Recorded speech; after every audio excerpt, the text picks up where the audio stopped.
Okay, good evening, everyone. We'll call the meeting to order. Just before we get going, we've got a full house tonight in the event of some kind of need to exit.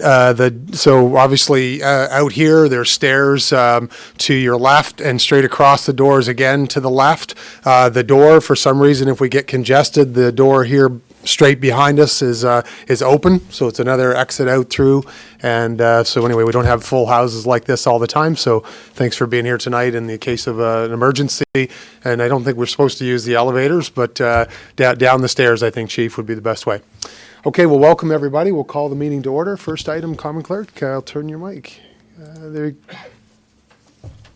Okay, you hit. No, hold on, sorry. Okay, you're hitting it, and then I'm hitting it. I'm not touching. Oh, there we go, Your Worship. Thank you. Okay. First item is the approval of minutes of December 9th, 2019. Okay, thank you. Moved by the deputy. Didn't catch the seconder, sorry. Councillor McKenzie, thank you. On the question, I'll call all those in favor. Anybody contrary-minded? Motion's carried. Thank you. Next item. 2.2 on the agenda, minutes of December 16. Moved by the deputy, seconded by Councillor Armstrong. Thank you. And on the question, all those in favor? Anybody contrary-minded? Not seeing any. Thank you. Okay, thank you. Next item. Next item is approval of agenda with two additions from Committee of the Whole. The first being 17.2, which is budgetary direction for Police Commission, and 17.3, which is voluntary separation program. Thank you. Moved and seconded. Thank you. On the question, I'll call all those in favor. Anybody contrary-minded? Thank you. Motion's carried. Next item is disclosures of conflict of interest. Okay, thank you. Not seeing any. Thank you. Next item. Item 5 is the consent agenda. I'll move items 5.1 to 5.7 inclusive. Seconded, please. Thank you. Moved by the deputy. Thank you. And seconded by Councillor Merrithew. Thank you. And we have a few questions. Councillor Reardon. Thank you, Worship. The only question I have this evening is 5.7, on 5.7, which is the Alert Find Emergency Notification System. It says in the kit that the city has to sign a confidentiality and non-disclosure agreement in order to learn of the security and privacy measures, yada, yada. So what I'm curious about is does legal have a look at those before those are signed? None of the authors on this are from legal. So for every agreement that would come through like that, are they just standard agreements? Do we have legal have a quick look at them, especially for something like that? City Manager? Your worship, to the councillor, legal has I would characterize it as a thorough look at them. We take non-disclosure agreements quite seriously. There are some cookie cutter ones that are approved relatively in a simple manner. This one is from a company that is predominantly in the U.S., and therefore there was a bit more discussion, and the risks associated with the non-disclosure agreement are also discussed. Okay, thank you very much. Okay, and I'd just add, just from my perspective, authorized on your behalf to sign these types of agreements. They come, they've got tabs throughout the agreements. They've been signed by others. If they're not signed by others first, I'll often go councillor and say, okay, Common Clerk, how come you haven't signed this yet? So there's lots of background there as well. Thank you. Okay, Councillor Hickey. Thank you, Richard. Just a question on 5.4, Municipal Nominee Program. I'm just wondering, is there any further insight? I know the details of the pilot are yet to be released. I just wondered, this is a really big, it seems like a really big opportunity for the city. It seems like a really good program to attract more newcomers to the city and attract immigration. Is there anything more we can do beyond the letter to express I hope, council's deep interest to take advantage of this pilot? Yep, thank you. I will ask the Commissioner, Miss Jacqueline Hamilton, or Jacqueline, to introduce, perhaps? Yeah. Certainly, I can make some preliminary comments. Certainly, the intention of this is to express the city's interest in pursuing actively in this program at a staff level. We are certainly exploring, trying to gain an additional understanding of what this program might entail at a policy level. But certainly we understand the first step is an expression by the city through a letter that would go to the federal government to express our interest in the program. Okay. And just ask Mr. Fillet, Deputy Commissioner, if he has anything further to add to my comments. Okay, just have to turn the mic off. There you go. Okay, thank you, Phil. Through you, Your Worship, to the councillor. The only thing that I'd add, in addition to the councillor, is that this should become a regular topic of discussion when interacting with both provincial and federal counterparts as a policy expectation of the city. And the parameters of the program are quite small in that there's only 5,000 that they're talking about for the entire country. And in addition to simply being a participant, those numbers could certainly increase for the need and capacity that we're requiring, not only in the city, but in the workforce that we're trying to fill those jobs for.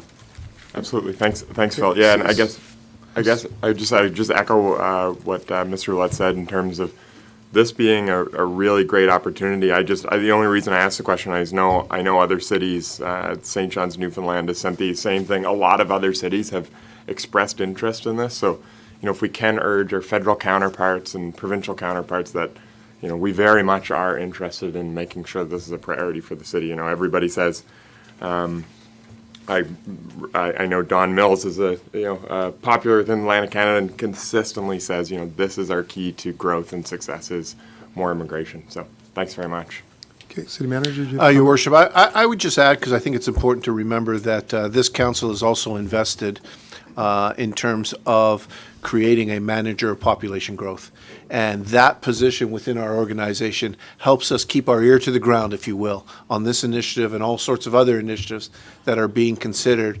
So I think it's fair to characterize that we have a seat at the table, but we're also involved a lot of times at the grassroots or at the first stages of these various initiatives, and I think that's paying dividends for us as well. Thanks, and I just would add very quickly, Councillor, to your comments. So take one step back. This council endorsed our population growth strategy. I've had a meeting with the MP, so we saw the article on CBC. I've had a meeting with the MP and now minister, but I have had an opportunity to meet with the minister. He was not the minister when I met him on his tour through St. John. So if connections help a little bit, then we do have a bit of rapport with the minister as well. So it's great that if council endorses this, we can jump on it, get the letter off. But I think your point is well made as well, as a letter in itself is not going to do it. So how do we follow up? And yeah, thank you. Okay, thank you. Councillor Casey. Thank you, Your Worship. I just wanted to make a comment on 5.6, the consideration of sale of land for public purposes off Katy Drive. I'm not going to pull it, but I would really like to vote against this. Not because it's land for public purposes, because it's really out in the middle of nowhere, and we'd probably never put a park there for 100 years. I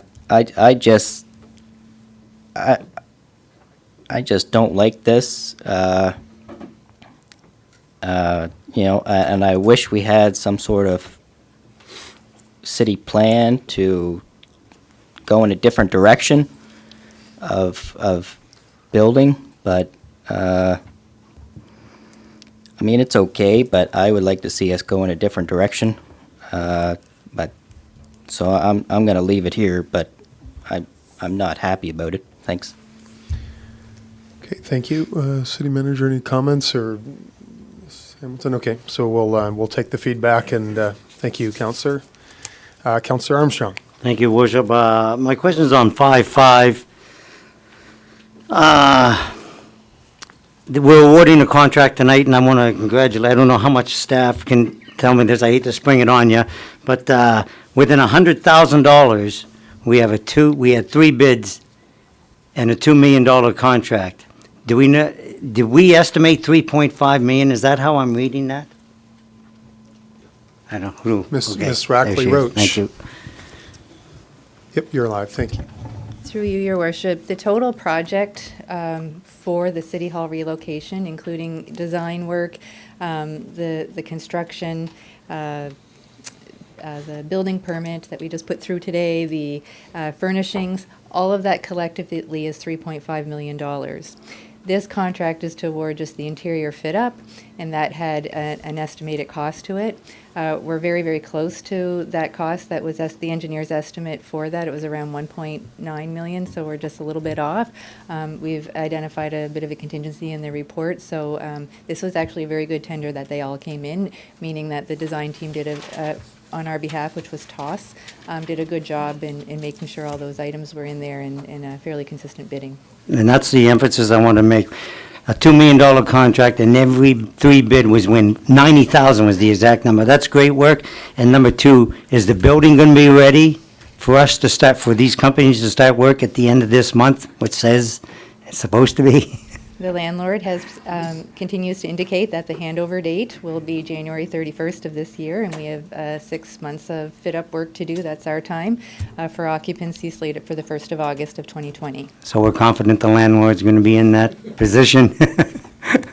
You can be honest, you know. It's construction. Okay, city manager. Hold on, I have to clear a mic here. City manager.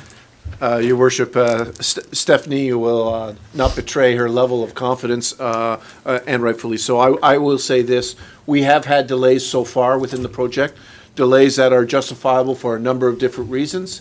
31 January is just around the corner. We cannot at this point say with certainty that the landlord will meet that date. We believe he will, but this is one where time will tell. Okay, and we will not be penalized from the letting out of this $2 million contract, time-wise? If we are penalized, then we'll have those discussions with the landlord. Okay, thank you. Okay, thank you. I just want to build on city manager perhaps, and maybe it's through the commissioner of finance. When we're talking about letting a contract tonight for City Hall, lots of other conversations going on. Can you just remind us, this goes back to a decision to renew a lease here at City Hall, to move downstairs, to make our footprint smaller, and from my memory, for annual savings somewhere in the tune of $700,000. That's correct, okay? And when did those savings commence, city manager? Just as we're letting a contractor, awarding a contract, I think it's important to remind. They have commenced, but I'll let the CFO state the. Okay, sorry, you hit it. There you go. Through your worship, they commenced this year in 2000, beginning of 2019. So we're realizing those savings now. Okay, yeah, so I thought that was the case, so we're a bit behind, but to taxpayers, the savings to the tune of $700,000 have been realized throughout this year, so, okay, thank you. Okay, thank you, Commissioner, thank you, City Manager. Okay, that is the end of the questions, so on the consent agenda, I'll call that, all those in favor? Aye. Anybody contrary-minded? Not seeing any, thank you. Motion is carried. And, yes, there you go. Next item, please. Next item is item 6 on the agenda, members' comments. Okay, thank you. Councillor Armstrong. Thank you, Worship. I want to congratulate and thank our Deputy Mayor for arranging the New Year's levy. I think she does it every year. Unselfishly gives her time and gets everything together. And there was a pretty good turnout this year with a couple of problems. But other than that, I want to thank her publicly. And also, don't forget, tonight we got a big presentation coming up about fair taxation. Fair taxation is for everybody in the province of New Brunswick, if we can get it. So there's a good report tonight, right and wrong, but there's facts on the city website that you can go look at. Please read it. It will help every person, not just in the province, but we are the most heavy industrial city in eastern Canada, that we can use those taxes. So please read it, and hopefully you'll understand it. Thank you. Okay, thank you, Councillor. Councillor Sullivan. Thank you, Your Worship. First, actually, just reading in the paper some very good news. Being a teacher, I'm very attuned to the student population in the city. And for almost my entire career, all I have heard is next year we're going to be declining and declining and declining.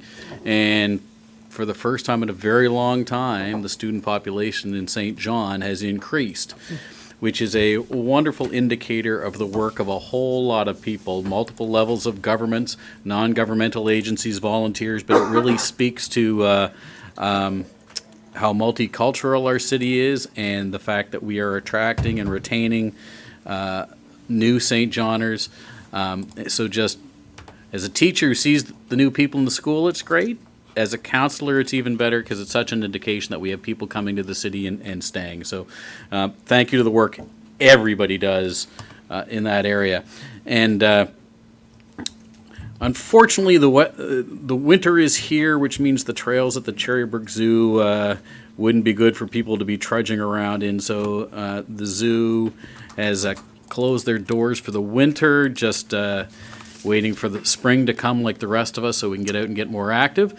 But they would be happy to hear from you. There are certainly multiple ways you can still adopt an animal at the zoo, or if you're looking at your taxes coming for this year and would like a way to avoid paying some taxes next year, they would be happy as a charity to get your financial support. So thank you for continuing to support your Cherrybrook Zoo. Okay, thank you. Deputy Mayor. Well, thank you, Worship. Just want to mention congratulations and best wishes to Joanne Hamilton Berry on her retirement this month from the New Brunswick Public Library Service. She's given 33 years of service and has been the director of St. John Free Public Library here in St. John for a number of years and done an excellent job, I believe, in operating the library, and has served many people here, and many people in St. John have used their library system. So she's going to retire at the end of the month, and so we wish her best wishes. She's been connected with the city and has worked with the city staff in particular, and us here at council from time to time too. So I want to say congratulations to her. So the other issue is, and I know Councillor Blake mentioned it, but I want to say thank you to everyone that came to our levy. We all had a lovely time, and I also want to apologize because we did have in the paper that the pedway system would be open to the public, and unfortunately that didn't quite happen the way we wanted it to. So if anybody didn't get in, we apologize for that and hope that next year you try again, because we all did have a good time this year. So thank you very much. Okay, thank you. Councillor Reardon. Thank you, Worship. It's obviously our first council meeting of 2020, and so I just want to say to everyone that I wish everyone a happy New Year as we go. We're down in the wind down now to the probably around the 13th or 14th of May we'll be done. I may not have always, pardon, 11th of May. I may not have always made the right decisions, but at the end of the day, I've read my kit, I've done my homework, and I've got a bit of grassroots information. I sit on some committees, and so and that's what I've made my decisions based on. I bring my history with me, and here I am at this table. So I just wanted to, as I said, wish everyone a happy New Year. We've got a tough couple of years coming up. We've made a lot of tough decisions, and we're going to make a lot more tough ones before the end of this term. So and that's it. So I hope to see in 2020, in May of 2020, I hope to see a nice slate of candidates, and to carry on with the work that this council and the last council has begun. Thank you. Okay, thank you. Councillor Norton. Thank you, Your Worship. I meant to tell Councillor Reardon I did have 4,000 calories at the Christmas dinner, and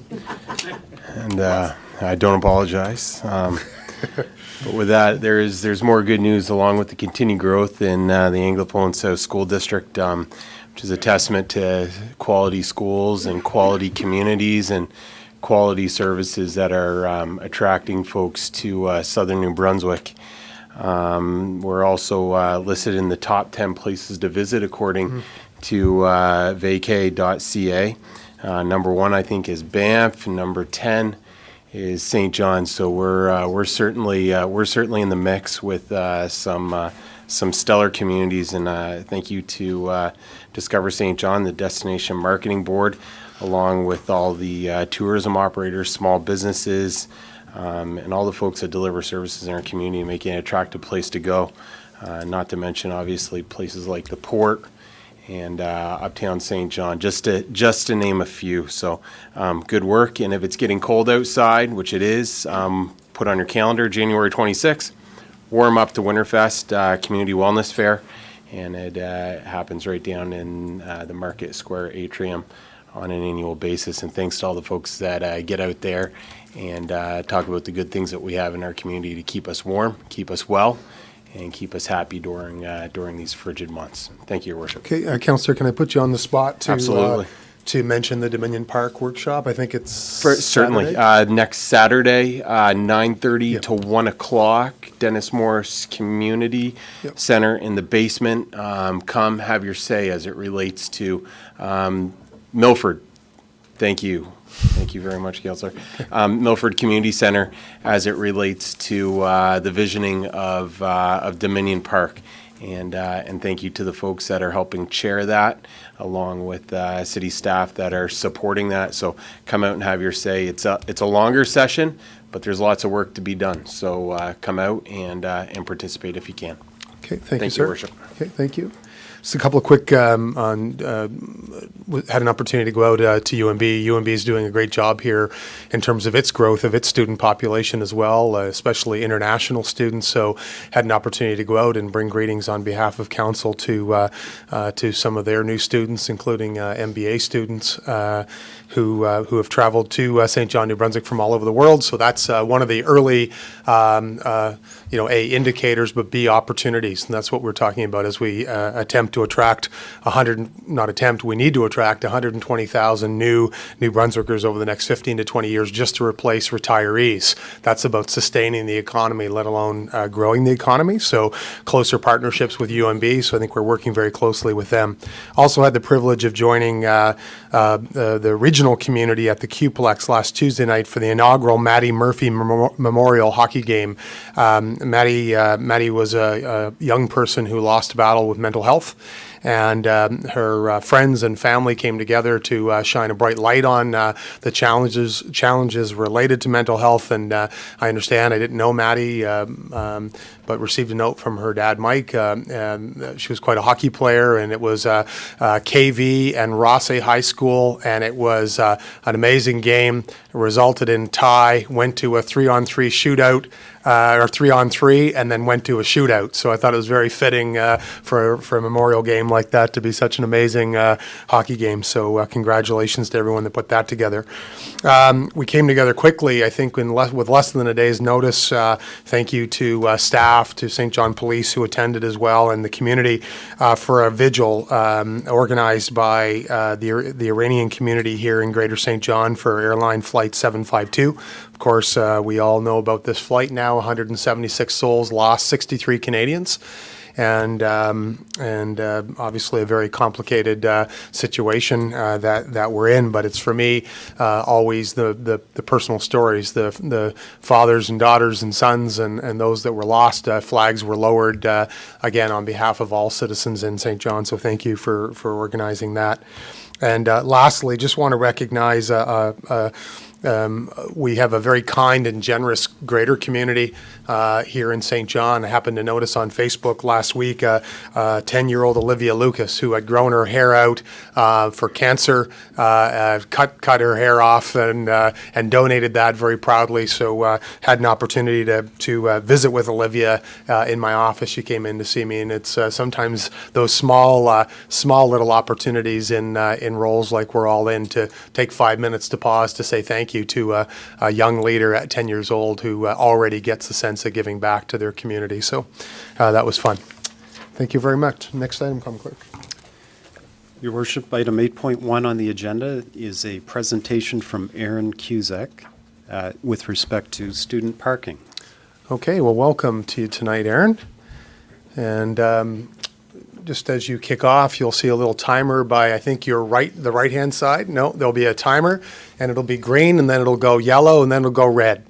And red means stop. So you have 15 minutes, and then we'll ask you a few questions after that. And welcome, and let me just get your microphone on. There you are. Welcome. Okay, so I'm fighting a cold right now, so bear with me with my voice. But good evening, Council. I'm here tonight to discuss a major problem students in the Uptown area face. I assume all of you have dealt with the parking uptown, so all of you probably know how frustrating it can be at times. So now we're going to take and add a few more challenges to this. So you have to wait until the bell rings, run through crowded hallways and stairwells, and then walk to your car, wherever that may be. Seems hard, right? High school students do this all the time, or do this every day. They do it in roughly 7 minutes, and if you don't do it in that 7 minutes, you are late to school, or you late to class, you're probably getting detention from a teacher. Oh. So, my name is Erin Cusack, and I'm here to represent those students. I am a 2019 graduate of St. John High School. Just like other high school students, I was involved in multiple things. During my 4 years at St. John High, I was a part of the basketball, volleyball, soccer, and rugby teams. I volunteered at many events such as Grade 9 Days, open houses, and the haunted house. On top of schoolwork, I also worked a part-time job, which was roughly 16 hours a week. So I was fortunate enough to be able to drive myself to school. I was given a car by my parents, and I got my license. So driving to school was stressful because of the 2-hour rule, but my friends and I managed. We would all rush out on break and plan out who was moving where, and who had to run the farthest, and who had to wait till somebody got there. Or we were lucky enough to have certain teachers that would let us leave class a few minutes earlier, or leave in the middle of class for like 2 minutes because they knew how hard it was to park, just like us. I began to feel that my reputation was in jeopardy because I was always wanting to leave class to move my car, and it was all just to avoid a $30 parking ticket. There was one incident that pushed me over the edge and really started the idea behind my presentation tonight. It was the first or second week of grade 12, and I had asked permission to leave class because there was supposedly a 10-minute break. While leaving through the main doors, I was cornered by a school administrator and was told I was not allowed to move my car. I was then asked multiple questions such as why I could not pay for a pass, why I needed to drive to school, and why my parents could not help me pay for a pass. By the end of the conversation and after a few tears, I was allowed to move my car for this once, but I was told that I needed to figure something else out in the future. After this confrontation, I sat in my car thinking about how I was questioned for moving my car, which was my way to and from school. I was not skipping, the school was on a break, I was doing nothing wrong. To add to this, the next day there was an email and a voicemail sent out to parents stating that students were not allowed to drive to school unless they paid for a pass. This really upset me because students drive to school for multiple reasons. For some, it is their only way to school. For others, it is the only way to work after school, or the only way they can attend school activities such as sports practice after school. Not everyone's parents can get off work right at 4:30, so they need their kids to be able to drive when they can. Some may say students have access to a yellow bus. Why don't they use it? These buses cause students to be late to school every day. It's not always guaranteed that you're going to get to school on time if you take a bus. If a student has access to a vehicle that will make them arrive to school on time, they will choose that option every time over the bus. Because of these reasons, this message was ignored because no one was able to afford a pass, but if they stopped driving to school, they would be stuck. I was done feeling like I was a bad kid for driving to school, so I decided I was going to change that. I attended the Idea Center program and was given the resources to change a problem that bugged me. That is why I'm here today.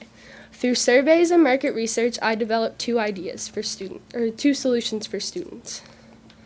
So these are just a few of the questions that I asked during my survey. So I surveyed 163 kids between St. Max and St. John High, and I have all the surveys here in my binder. I have 163 of them. So I asked kids if they participated in school-sponsored activities, and the majority said yes. I also asked if they had a job that they would have to drive to after school, and again, majority said yes. And I also asked the question, if they were to drive to school, would they leave right after school or hang around and take advantage of one of my solutions that I had in place? And majority again said that they would leave right after school because they had other things to do. So my two solutions are, one would be a student parking pass that's offered at a student rate, and okay. My first solution would be an extension on the 2-hour limit to 3 or 4 hours, but specifically for students, not open to everybody, where students would have to apply for a pass to say they don't get a ticket they are allowed to or stay there for 3 to 4 hours, and it would be only valid between 8 and 4. And there would be a validation process. You would have to prove that you needed the pass.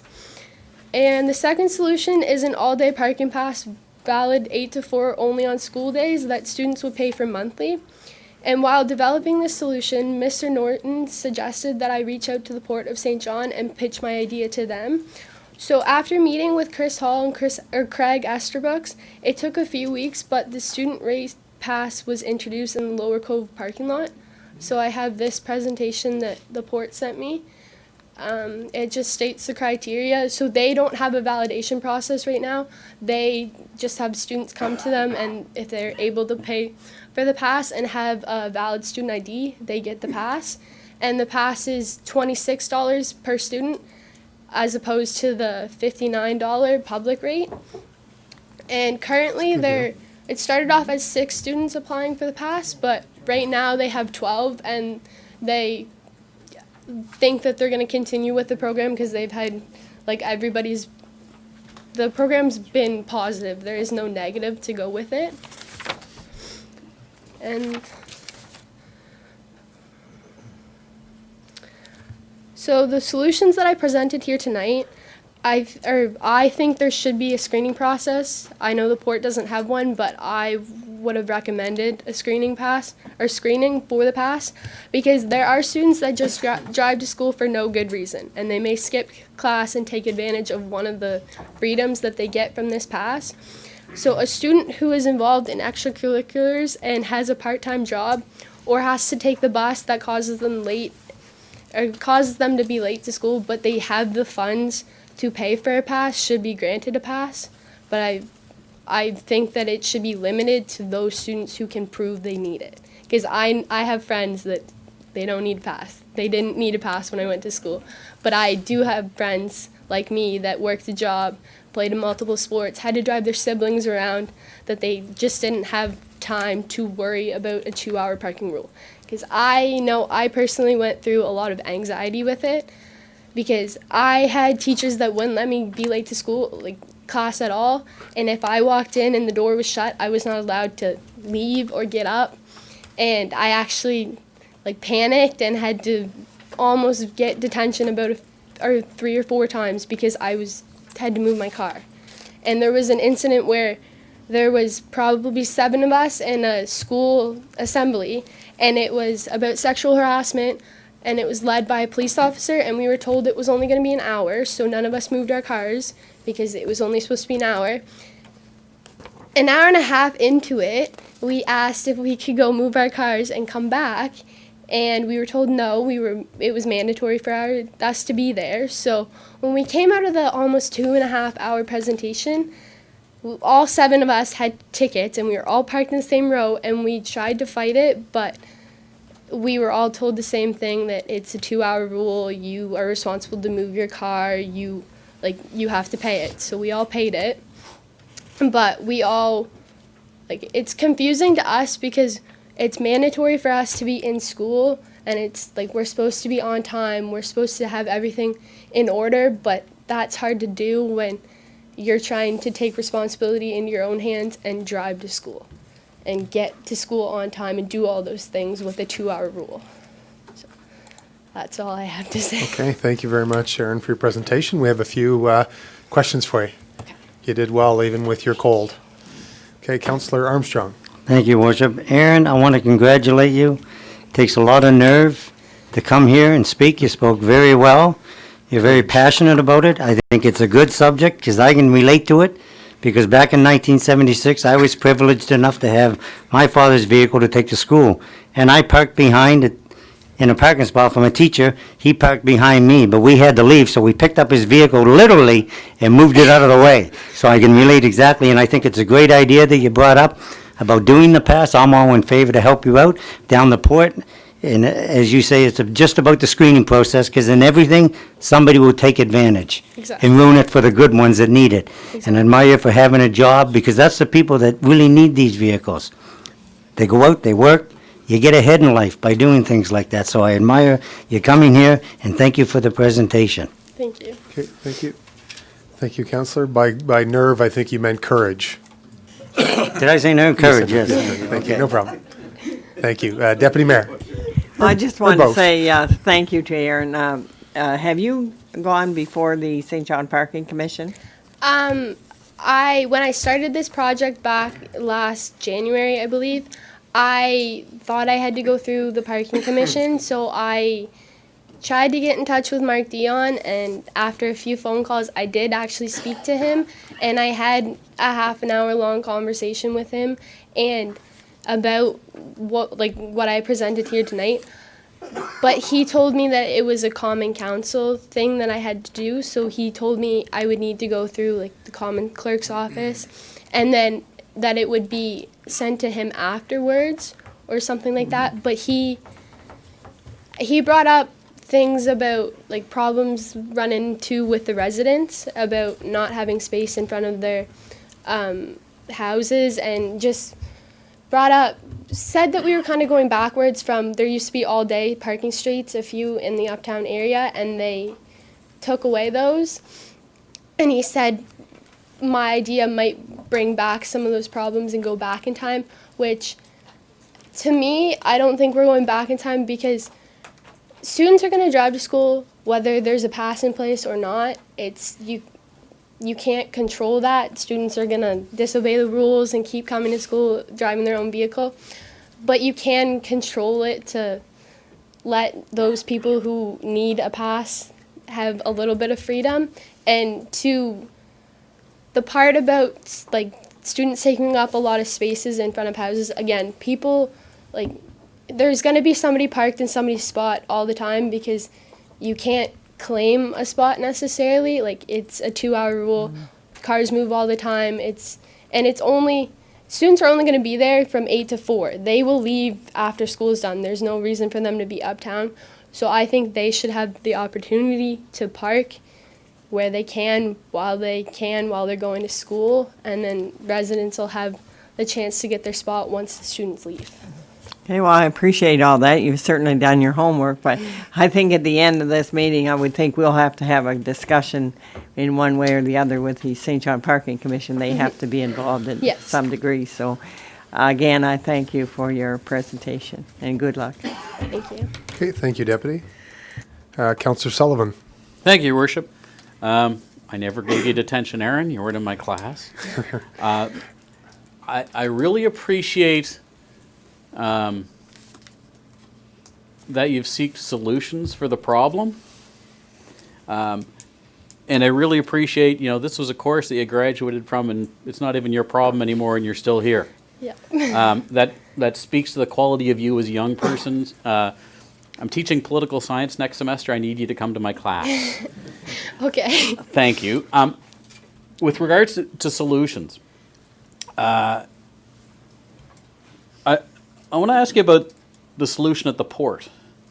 Because you've already made some change in convincing the port to have a student rate. I guess I see if a student is has a part-time job, they can afford to at least put gas in their car. I hope they're at least taking that responsibility. Mm-hmm. Part of having that responsibility is paying for parking, but at less than $2 a day, I'm thinking that's probably a reasonable price. I guess I don't really have any questions other than to say, what's your thought on that solution? I see some difficulties with the on-street stuff. Whether people are living there, and not everybody works daytime, so that certainly plowing in the winter. I see the students scurrying about, and I know it's a problem because they have that. Do I get in trouble here, or do I get in trouble here? But I really like the idea of St. John Parking Commission. We have parking lots all over the place, and certainly right now the waterfront is one big parking lot. For young people to park and then walk 4 or 5 minutes up the hill. I guess my question ultimately is rate. Is the port's idea and what they've come up with, does that seem reasonable to you as the leader of this? Yeah, I think, I've had multiple students say that the $26 pass plus tax is more reasonable than like when I researched, I found that like a residential pass on Canterbury would be $90 a month. I don't know if that's still the same, but No. okay. But I had asked the question in my survey, how much would you be willing to pay for a pass? And I had students say like up to the amount of $50. So I think that just a little bit lower than what what a street pass would cost right now. I Okay. think is what you're saying. So, yeah, I certainly appreciate the fact your leadership in this, and I hope council does later on support the idea of pushing this to the Parking Commission to keep following up on your ideas. Thank you. Thank you. Okay, thank you, Councillor. Councillor Strobridge. Thank you, Your Worship. I'm going to talk into the mic. Yeah, that's not that I okay. don't want to look at you. But thank you for your presentation. It takes a lot of courage to come in and talk to us. And I just had a question about, you had said that Port St. John has already started a student parking program because of your lobbying. Is that not enough parking spaces to accommodate all the students? Is that why you're asking the City of St. John to do it, because you don't have enough space at the port? It's not about the space, it's the port, like where the Lower Cove parking lot is, it's easily accessible by St. John High students, but St. Max at the moment doesn't have that option. They can, of course, apply for the pass and pay for the pass, but I don't think a high school student is gonna, they're not gonna walk from Lower Cove all the way up to St. Max, and that's the problem that I see, and that's why I brought it here, because St. John High does have a good solution right now, but St. Max doesn't have access to that, because it's kids are going to see it as, why would I pay for a pass that I have to walk 10 minutes to school still from? If that's why I'm bringing it here. It's the main reason I'm here is to get a solution for both schools, not just the one. Okay, thank you very much. Okay, thank you. I could see enrollment going up at St. John High School, though. Councillor Hickey. Thank you, Your Worship, and thanks very much, Aaron. It was a great presentation. I wish, you put a lot of good thought and consideration of fact into your presentation. It's refreshing to see. It's good. I didn't graduate quite in 1976, more like 2013 instead of Councillor Armstrong. Fortunately, I graduated the last year we still had full-day parking, so I had to go drive way down to St. James Street and park down there and hoof it all the way up, but wasn't too bad. I did get detention a couple times for different things, more for staging sit-ins and stuff like that at school. But any idea on the capacity of Port St. John's willingness to accommodate student rates? Do you know? When I talked to them back in August, I believe, I think they said that they would have when they first started, they would offer 30 passes to students to see, try it out and see how much attention they got and how many people or how many students wanted it and how it really played out, if kids were abusing the privilege or if it went well. So I don't know how many spaces they want to offer, but I know they said they might increase the number if they had a lot of students interested and it went really well. So I'm not sure the capacity, but I know they were willing to offer quite a few spaces. Excellent, thank you. And municipal elections are coming up in the spring if you're interested. Perfect. Thank you, Councillor. Councillor McKenzie. Thank you, Your Worship. Thank you very much, Aaron, for coming in. It does take a lot of courage, to stand up for something that you believe in and carry it through. And I too like the fact that you do have a solution, albeit it's better for St. John High than St. Malachy's, but you do have a solution for them. And I do think that it's something that St. John Parking should take a look at. Whether or not they can do something the same, I don't know. But anyway, I really appreciate you being here, and thank you. Thank you. Okay, I've just got a couple other. Councillor Reardon. Thank you, Your Worship. I just had one quick question for you, Aaron. On your pie charts, were those drivers that you surveyed, or were they the average student? It was the average student, but there were other questions asked if you were driving or currently driving to school, which it was majority of students were driving to school, but some intended to drive to school because they were 9 to 12, so some of them didn't have their license, some of them didn't have access to a car. Right. So it was majority. Okay. One thing that I just wanted to mention for everyone's information is that if tomorrow we wanted to put the price to park at a meter up to $2.25, that would come to council because the streets are the council's domain. So that's why the parking commission would have directed you here. Because anything that happens on the streets has to be decided here at this table. And I also want to say thank you very much for coming in. It's wonderful to see a young face up presenting at council. Nice change for us. So thanks so much. Yours, yeah, yours is young too. All right. No, don't take any exception, Councillor Armstrong. She didn't mention. Okay, thank you, Councillor Norton. Thank you, Worship. Just a couple of acknowledgements. Mr. Reese Van Beek, he's a teacher that's instrumental with the Idea Center that Aaron Cusack has been a part of as a student at St. John High School. And if there was any question that there was insurmountable, competition between St. John High School and St. Max, the competition might be true, but I think the rivalry is starting. There's a bridge that's starting to be formed, especially when you have a St. John High School student up advocating for a St. Malachi student as it relates for parking. So I don't know. I think that's history in the making. So a good job. So it shows not only your generosity but your goodwill, Aaron, for what you're doing. But if you don't know about the Idea Center, there's some partners in our community that do great work with that. And a few of those partners are Economic Development Greater St. John, Brilliant Labs, Social Enterprise Hub, Junior Achievement, Toastmasters, Teen Resource Center, and there's many more, MBCC. There's a whole bunch of them that help participate with this. Councillor Strobridge, for sure there's going to be a referral motion. We knew that as soon as council said, look, let's hear Aaron come in and present this this idea. This is where ideas like that should be staged. Mr. Dion's here. Thank you very much, sir. It will eventually be coming to him and his board for further exploration, Aaron.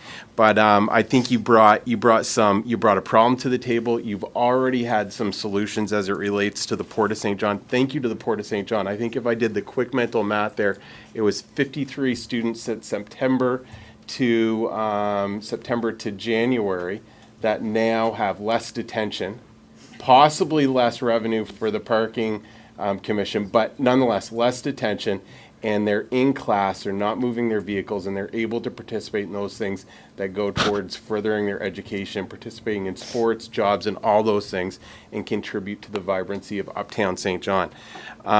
We hope to see you back on this stage. You're doing great. Councillor Sullivan, she was a former student at Milledgeville North School, and now she's up here presenting a great idea, doing great work. So wherever we can support our youth as a council, I think that's great. I look forward to seeing where this idea goes and what Mr. Dion and his board have suggested to make sure that St. Malachi students have as good a chance as St. John High School students at accessing their vehicles in a timely manner. Hats off to you. Thank you. Thank you for giving me the opportunity to bring this issue to your guys' attention. Perfect. Thank you. Seconded. Okay, thank you. Moved and seconded by Councillor Norton. Thank you. And on the question, all those in favor? Anybody contrary-minded? Thank you. Thanks very much, Aaron. Thank I you. can have a receive and file on the presentation, please. Thank you. On the question, all those in favor? Anybody contrary-minded? Don't see any. Thank you. Okay. Common Clerk, I will get your microphone for you. There you go. Next item, please. Your Worship, 8.2 on the agenda is another presentation. It's with respect to, it's for QP Local 18486, St. John Police Association and ATU 1182, and it's a presentation to council, and Mr. Mike Davison is here to present. Okay, wonderful. Welcome. Yeah, you can, we'll get the presentation switched up for you, Mr. Davison.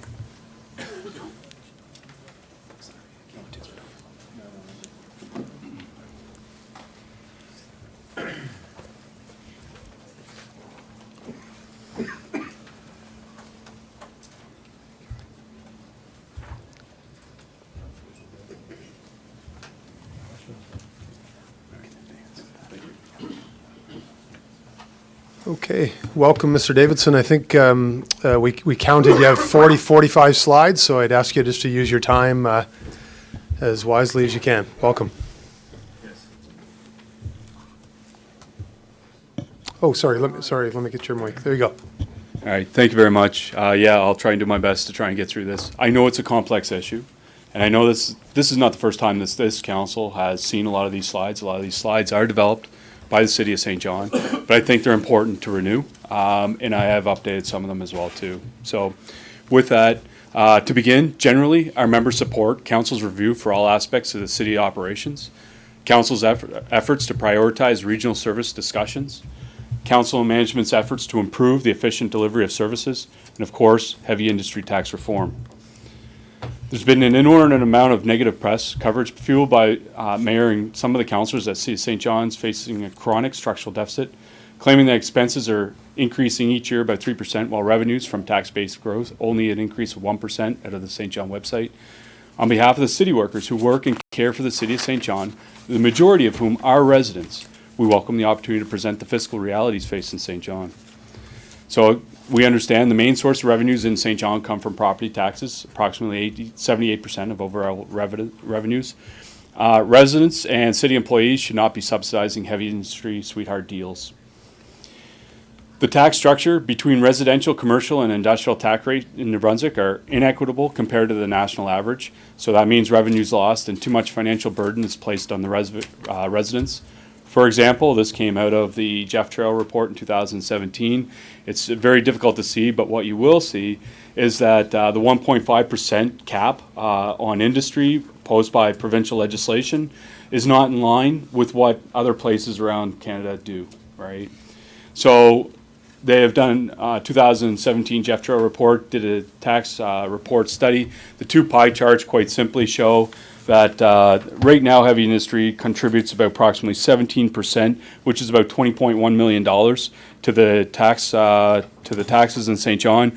Where the second one on the right shows that if there's some tweaks by removing the 1.5% cap, you could increase the heavy industry taxes by $37.6 million, which is about 25%. So it goes from 17 to 25%. So that's the legislative cap. And in that report as well too, council adopted 3 resolutions. The province to vacate the levying of the provincial property taxes to provide tax room for municipalities. Also as well too, change legislation to provide municipalities control over setting tax classes and tax rates.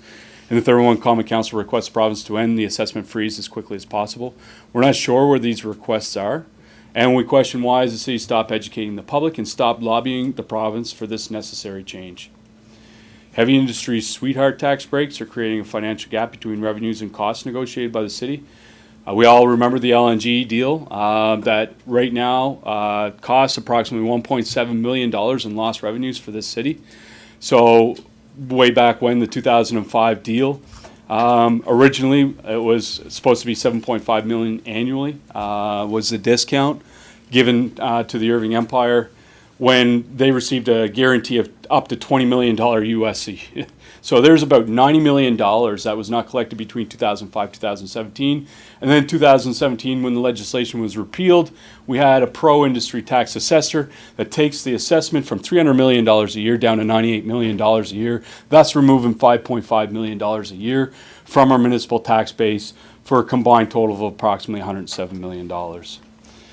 Water is one of our most precious resources, and recently in November, the City of St. John negotiated special water rates for heavy industry. Number one, by reducing the heavy industry contributions to St. John water system by $6.1 million. And number two, heavy industry pays approximately $560,000 less for St. John water. Meanwhile, as they had a reduction in what they pay, residents' water rates will increase by 23% in 2020, which unfortunately, that's kind of lost in the messaging to the city, to the residents, because we understand that the wastewater, there was a reduction in wastewater to have no effect on the 2020 rates. But in reality, the water rates will increase by 23% and 2.3% every year thereafter until 2029. So inequitable property assessment is another issue as well too. The heavy industry has caused hundreds of millions of dollars in lost revenue to St. John. This is a non-legislative change that has been made over the years. This comes out of the doesn't make sense document that the city and your worship has shown to the residents of the city before. So again, does it make sense that Tim Hortons at the Viaduct pays less or is assessed less than the rail car terminal across the road? Also as well too, when you add up these 9 heavy industries and you do a comparator to the regional hospital on the assessment comparison, that doesn't make sense either. But also as well too, when you're looking at this chart here, this one here is hard to read, and I apologize for that. It's hard, it's hard to read based on this, how small it is. But when you're looking at the St. John Regional Hospital in 2017 was assessed at $256.2 million. And you had your Irving Oil refinery at that time only assessed at $98.5 million. All right, there's a huge inequity with this. All right, and I'll get to that a little bit later. But on the next slide, we did 2018 assessment. So we took the 3, the tissue plant, pulp and paper, and the paper, and these are the up-to-date figures. So when you add up all those, it's $82.2 million in assessment. And then you look at the regional hospital in 2018 was $259. There's a difference of $177 million from those 3 heavy industries compared to the hospital alone. And you'll see that the hospital pays more for municipal taxes than those 3 combined. This all started really with those 3 industries when Blaine Higgs was finance minister. Before losing the 2014 election, his Conservative government changed the assessment rates for the following heavy industries in St. John that we looked at earlier. And there they are right there. So with that, this is non-legislative. Pro-industry tax assessors came in and lowered the assessments in 2014. And you look at the bottom chart, those 3 industries combined were $132.7 million assessments. And then in 1 year, they decreased by 43% and removing $57 million in one foul swoop out of the St. John municipal tax rate. So with that, over time, you can see the graph, whereas they've stayed stagnant. And in 2019, actually, they are stagnant again. So in reality, they went up to in 2017 and they decreased in 2018 and stayed stagnant in 2019. So they have not kept up with the rate of inflation. So when you add all this up, if you take the 2013 rate without inflation, and you just take that 13 rate if it was frozen, in effect, with the 43% reduction, means $298.5 million is not coming into this economy for essential services, right? I mean, this is a huge issue. When you look at the industry assessment in a totality in St. John compared to Moncton and Fredericton, and this is taken off of the slides from the city of St. John as well, St. John has had a net reduction of 3.68% revenue, and where Moncton has increased by 20.32 and Fredericton by 17.07. When you look at the reduction in the assessment rates, it's no wonder why we have a negative effect. We have a problem here. All right. St. John simply can't afford to allow heavy industry assessments to be lowered, minus 3.68% over the same time period of 2013 till now. It's removing millions of dollars from our municipal tax bases. And we compare similar heavy industry assessment rates in Canada. And we've seen this before with Strathcona County, Alberta, where we had 2 oil refineries which combined have the same or similar type of production as the Irving Oil Refinery in St. John here. And you look at the assessment, a proper assessment rate for them, $2.7 billion for comparable production, and ours is $98.5 million. And you look at the municipal tax rate, they pay $25.6 million municipal taxes, and here $2.6 million. There's a $23 million difference here. That's huge, right? So, and it can't be understated. When heavy industry is properly assessed and taxed, the residential rate could drop by almost half. And we've seen this comparing to Strathcona County, comparing residential tax rates and heavy industry tax rates between the 2 cities. And when you look at this chart, it's very evident to see that when heavy industry pays their fair share, they contribute into their economy properly. And in Strathcona, Heavy industry contributes 44% into the tax rate, where St. John, quite simply, we have 17%. And then you look at the residential rate. The residential rate for Strathcona was only 35% for residents, where in St. John, residents pick up the load at 61%. There's our issue right there. So selling off assets, increasing taxes, and reducing services and imposing wage restraints are not the key for St. John's sustainability, but rather heavy industry pay their fair share of taxes is the key for financial health St. John economy, and it will lower residential tax rates without a question.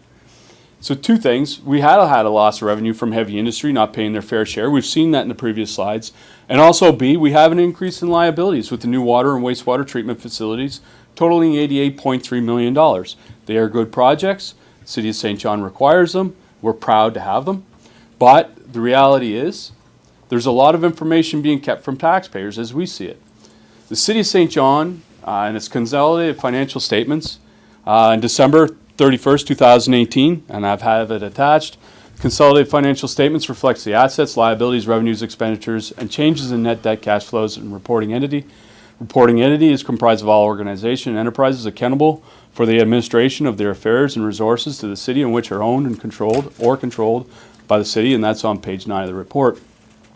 According to the financial statements that were adopted in June 2019 for the year ending December 31st, 2018, there's accumulated surplus of $698 million. But in fact, there is no structural deficit as we see it or funding gap. According to the Consolidated Financial Office audit, it's showing $22.2 million surplus at the end of 2018. That's on page 6 of the report. In fact, the surpluses have increased by $1.6 million or 7.3% from 2017, which was $20.6 million. And in fact, the surplus increased by $6.2 million from 2016 by 28% when it was $15.9 million. So what does that say?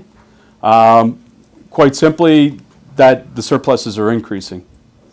So St. John Energy, I know this is somewhat of an issue. Based on the establishment of legislation, consolidated financial statements of the city owns or controls St. John Energy. That is a fact. It's recognized in the accounting principles. And as of December 31st, 2018, St. John Energy had more than $108 million in assets with only $20 million in current liabilities and no long-term debt other than post-employment benefits of $35 million. The balance of $38 million essentially rests in their capital reserves or like a rainy day fund. The City of St. John funding commitment is another thing as well too, whereas the province committed to $22.8 million over a 3-year period, and the agreement was the city agrees to minimize impacts of frontline service levels until such time as a solution is implemented. And what is that solution? Well, the solution is to changing the tax structure. We wonder where $4.1 million is in 2019 that the city didn't collect.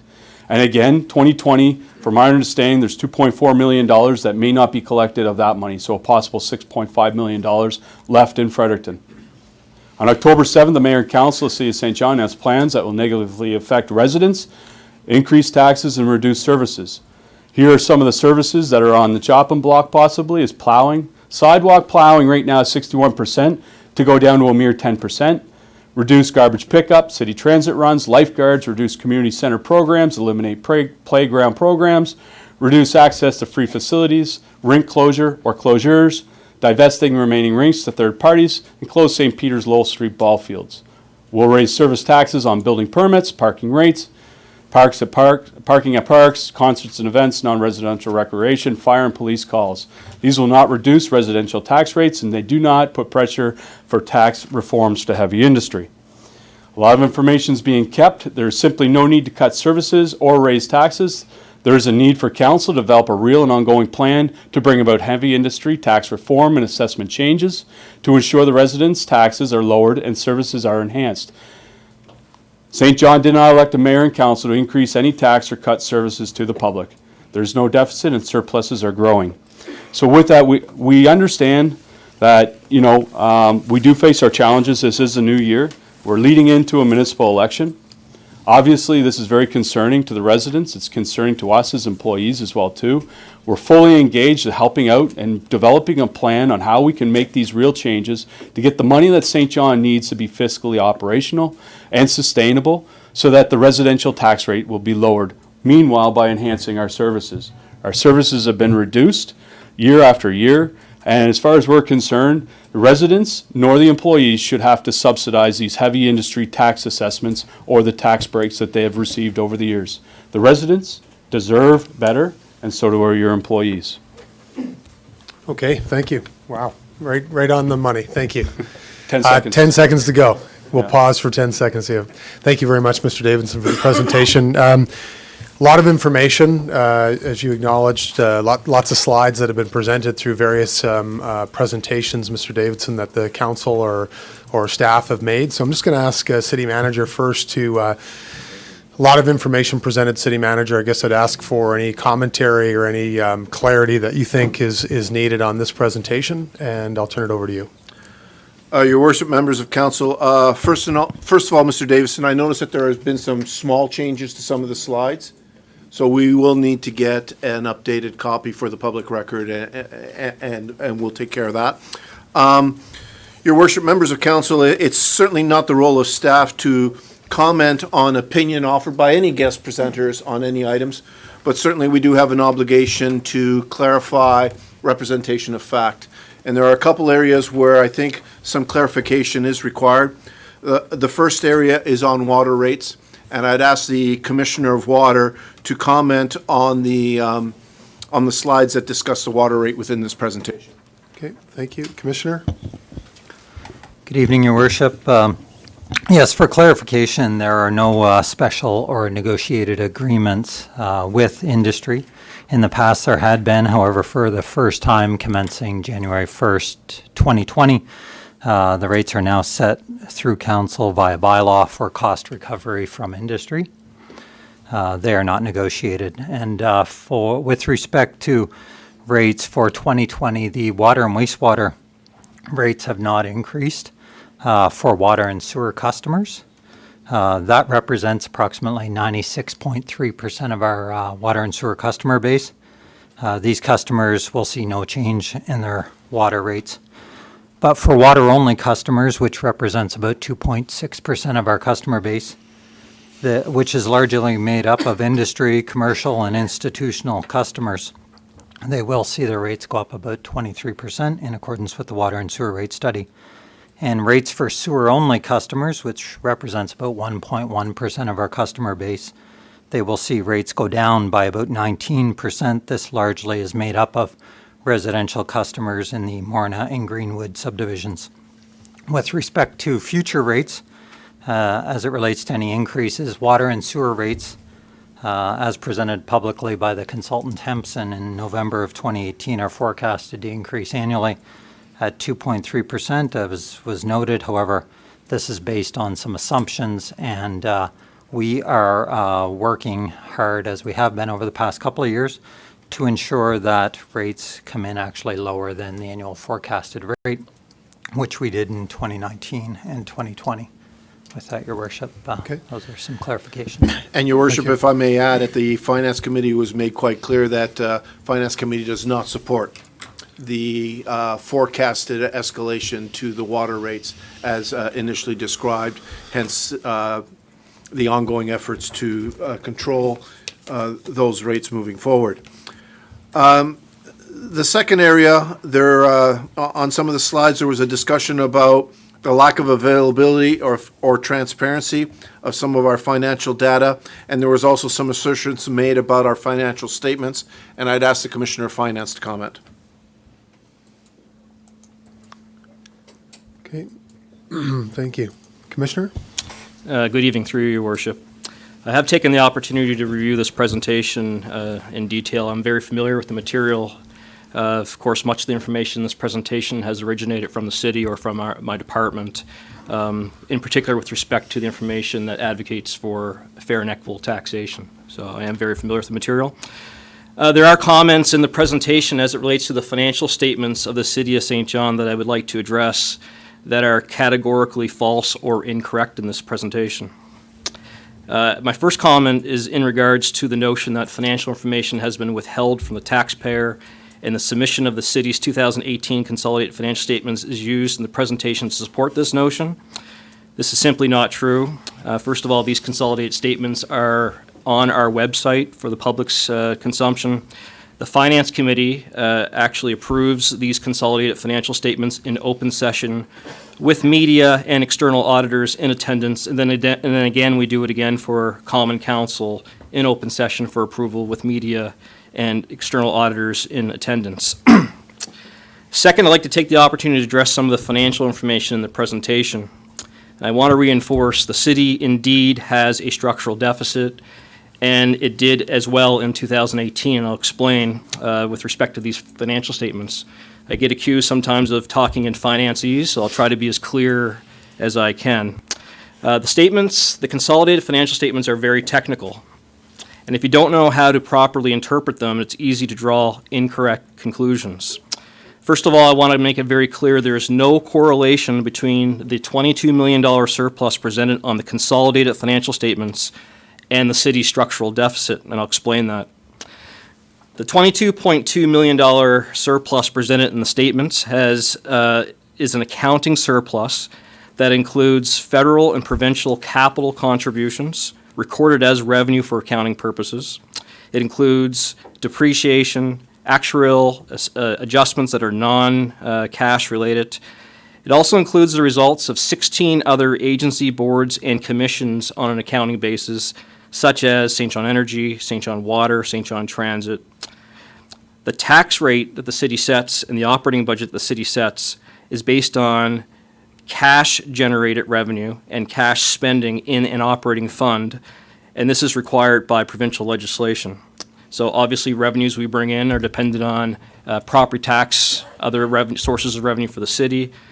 We have to have a balanced budget annually pursuant to that legislation. The structural deficit simply occurs when an organization is spending more money than it generates. And the city actually ended 2018 for purposes of our operating fund and our tax rate setting with a $119,000 deficit. And this deficit is the first charge you'll see. If you look at your 2020 general operating budget under other charges, we're required to carry over deficits or surpluses to the second year. You'll see a $119,000 deficit carried over into the 2020 general operating budget. But in order to really see where that $119,000 deficit is presented on these consolidated financial statements, I would draw your attention to page 146 of your kit on the same set of consolidated financial statements. And there's a reconciliation in note 22 on the statement entitled Reconciliation of Annual Surplus. This reconciliation is intended to reconcile from the accounting basis to a cash basis or the way we budget basis. And you'll see at the very bottom of the first column of that reconciliation on that note, a deficit of $119,915. That deficit is the deficit that we ended the year for 2018 in the general operating fund, and that is the deficit that you'll also see in the general operating fund budget for 2020 that's been carried forward. I also would highlight the fact that considering that in the same year, in 2018, the city had to rely upon short-term provincial assistance of $3.3 million to end up at a $119,000 deficit. The reality is the structural deficit in 2018 was over $3.3 million. In other words, the city spent $3.3 million more than the revenue we've generated on our own in the general operating fund. Just a couple of more highlights from the presentation. The presentation also highlights the fact that the city, in the 2018 consolidated financial statements, includes an accumulated surplus of $698 million on the statement of financial position. This number does not represent surpluses of funds available for the city. And if you reference page 119 of your kit, where you can find this statement of financial position, this number represents the book value of the city's infrastructure, of all the investments in the infrastructure that the city's made, so it's non-financial, so there's over $1 billion of infrastructure on that statement, minus the city's net debt of $330 million. That is what that number represents. It's not a cash-related item that's available for the city. And you can see on the same statement that the city actually has more financial liabilities than it has financial assets on the same statement, which is the basis for the net debt calculation. Last, and I won't speak directly, but in regards to St. John Energy, I would suggest any financial questions posed to St. John Energy be more appropriate to be asked to that board or to St. John Energy to respond to the questions pertaining to their financial statements. However, I will highlight the fact that I do have a copy of their financial statements, and in their financial statements online, which is also on their website, in the notes of their financial statements, they demonstrate that the regulated balances are based on timing differences between their capital assets that they purchase and the liabilities that they've incurred. So, again, I wouldn't go into any further detail than that, but those questions should be posed to St. John Energy. Thank you, Commissioner. City Manager? Your Worship, the next area we'd like to touch on quickly, Mr. Davison is not the first person to suggest to this council that in terms of the interim funding provided by the provincial government, that we ought to be spending all of it. Whether we should or shouldn't is not the point that I wish to bring up. Again, I will not comment on opinion, but the point is that we can't. And again, I would refer to the CFO to explain why.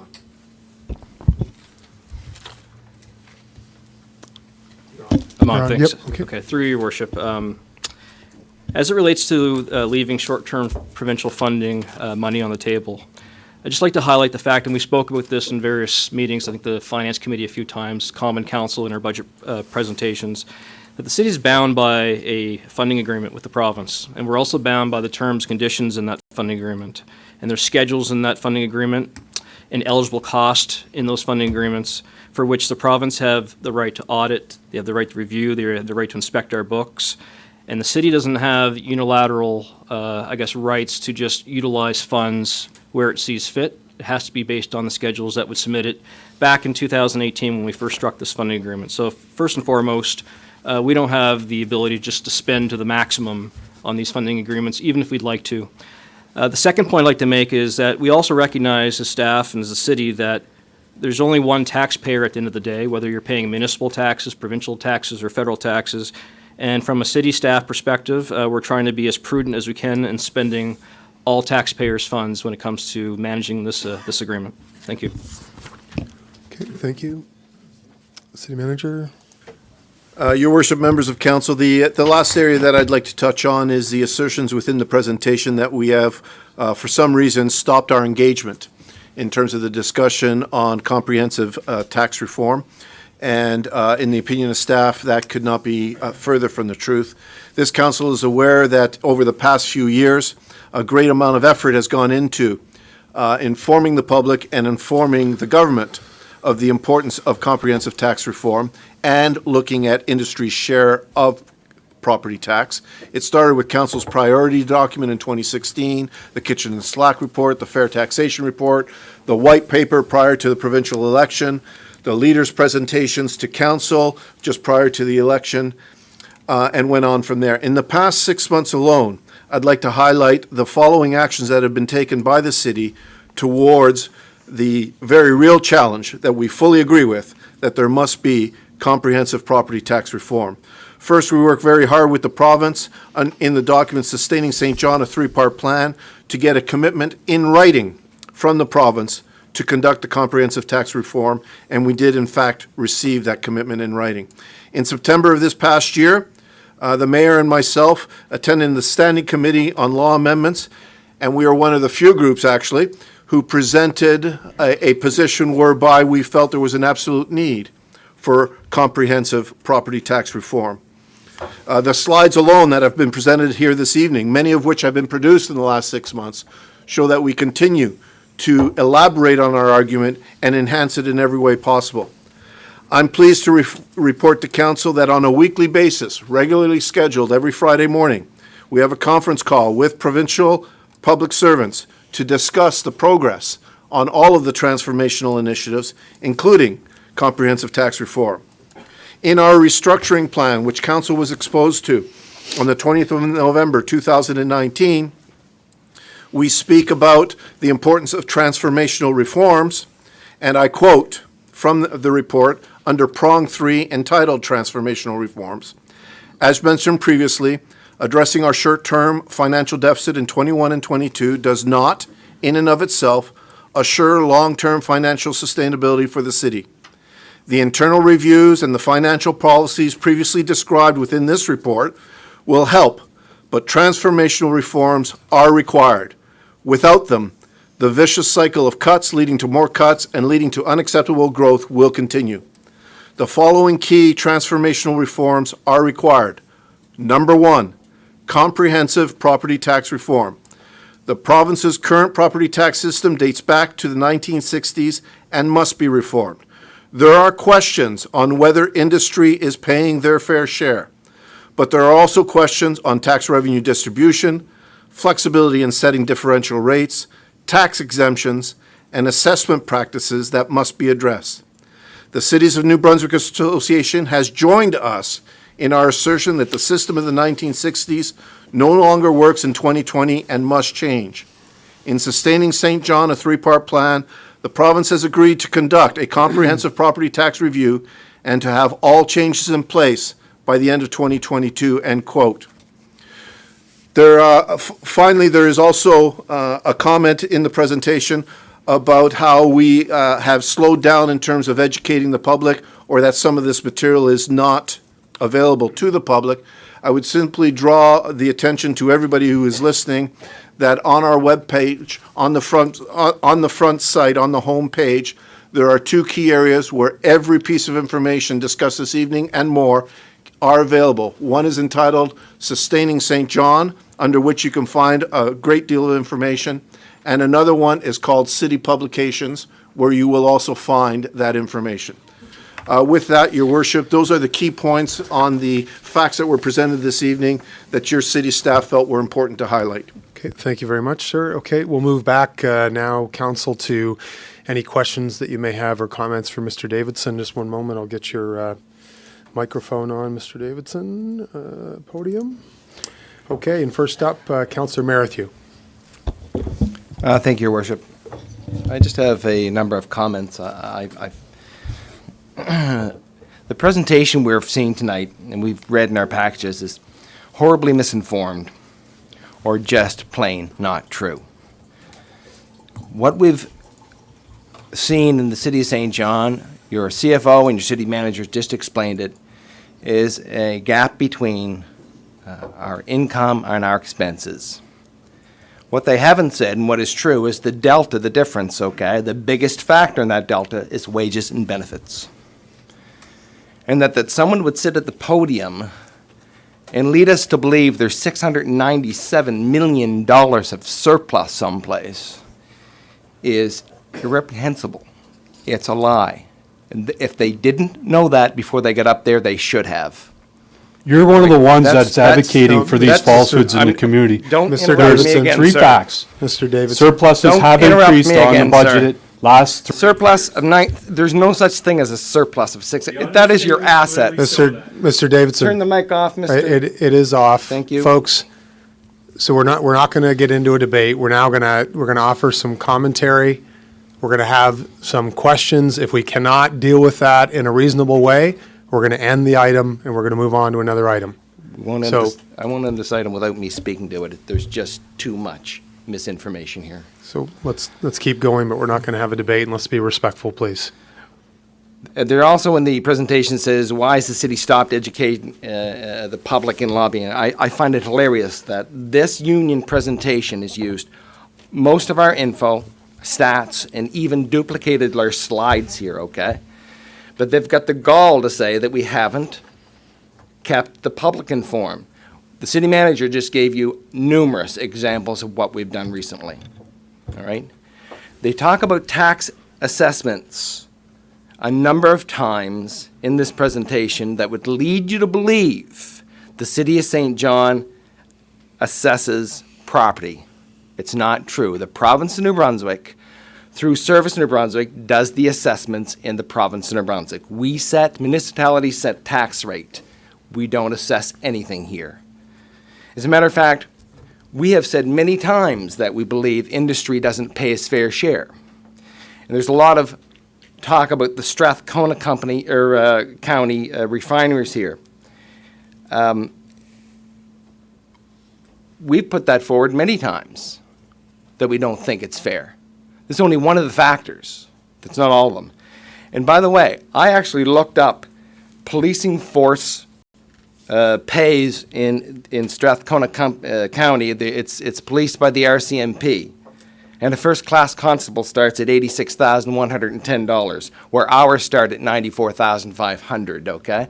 So there's a industry paying a lot more, still doesn't pay their cops as much as we do. I wonder to myself if they've got a couple of members there that cost their municipality over $200,000, all right? I wonder that. Wages in the private sector are affected by supply and demand. Ours are affected by arbitration and the threat thereof. And there's something wrong with that. This presentation talks about the funding agreements between the province. I think Kevin did that very well, all right, to talk about why we haven't spent it all.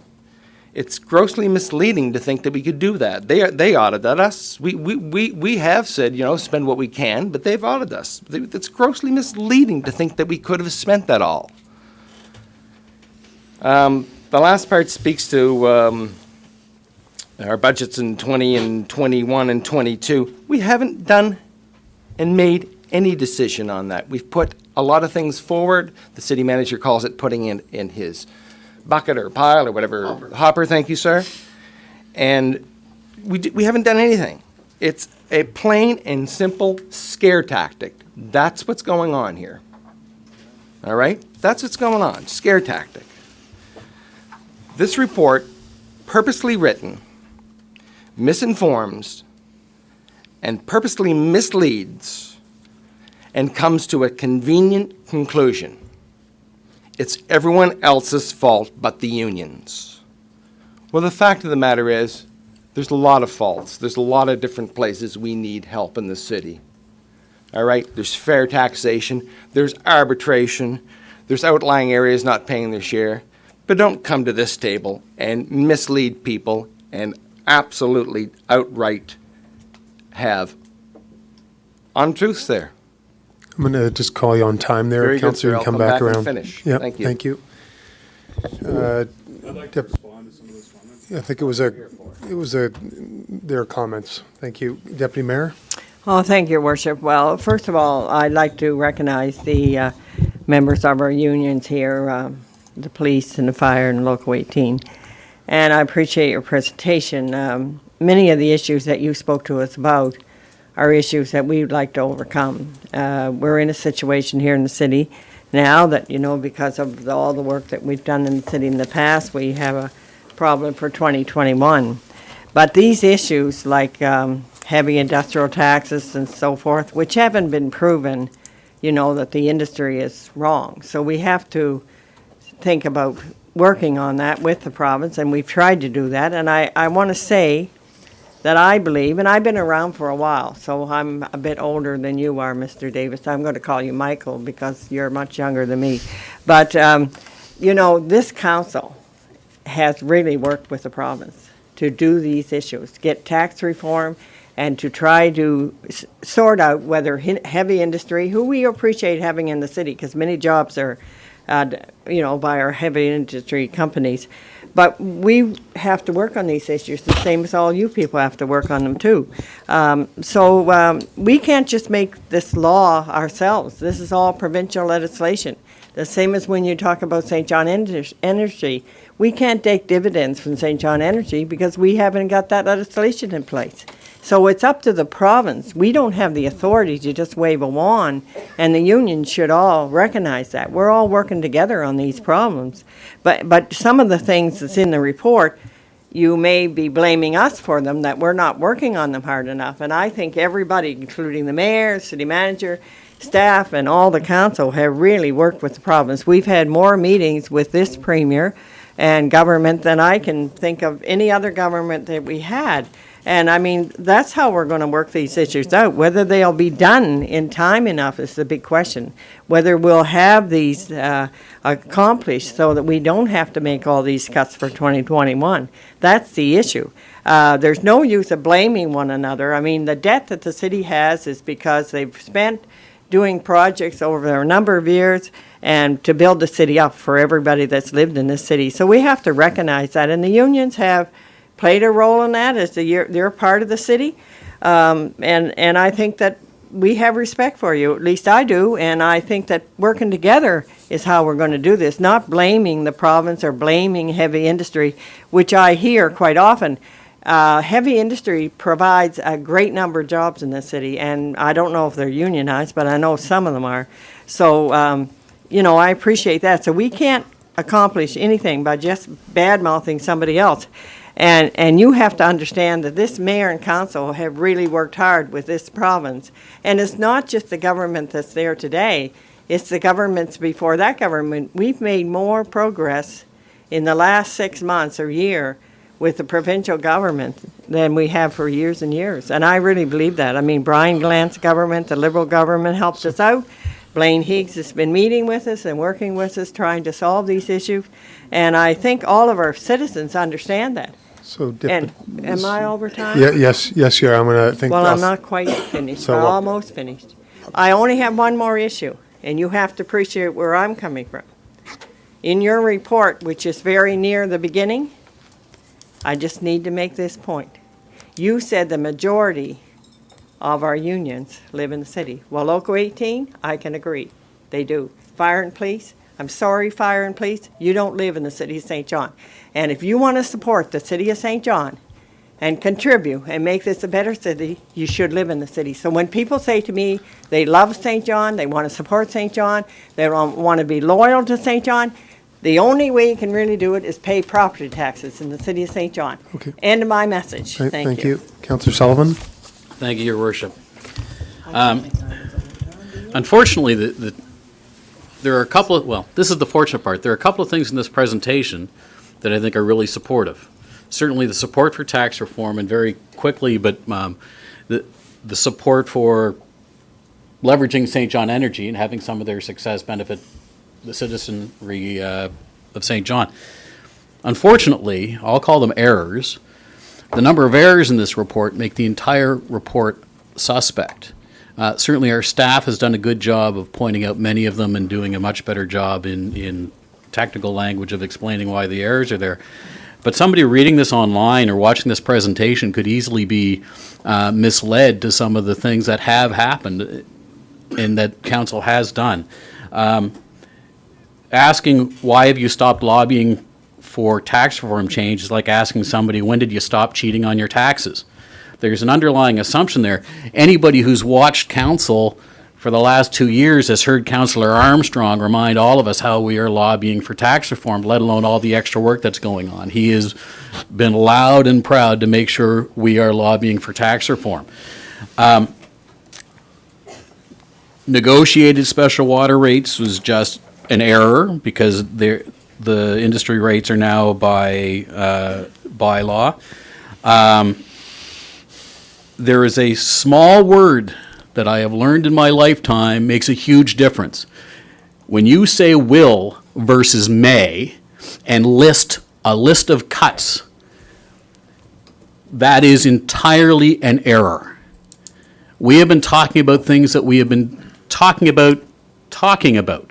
So if the word may had been in that presentation, we may cut these things, I would understand and accept. But even within that list, there were errors because there were things that council had chose not to put on even into the hopper that were still on the list saying they will be cut by the city of St. John. These errors that are in this presentation are misleading and take away from some of the good things that I think were in there that actually support the direction of council. Okay, thank you. Councillor McKenzie. Thank you, Your Worship. Well, Michael, thanks for coming in. I think I understand where you guys were coming from initially. Okay, I think the intention was to support council, to try to get the provincial government to, allow us to have fair taxation and all that stuff. And I appreciate that view, okay?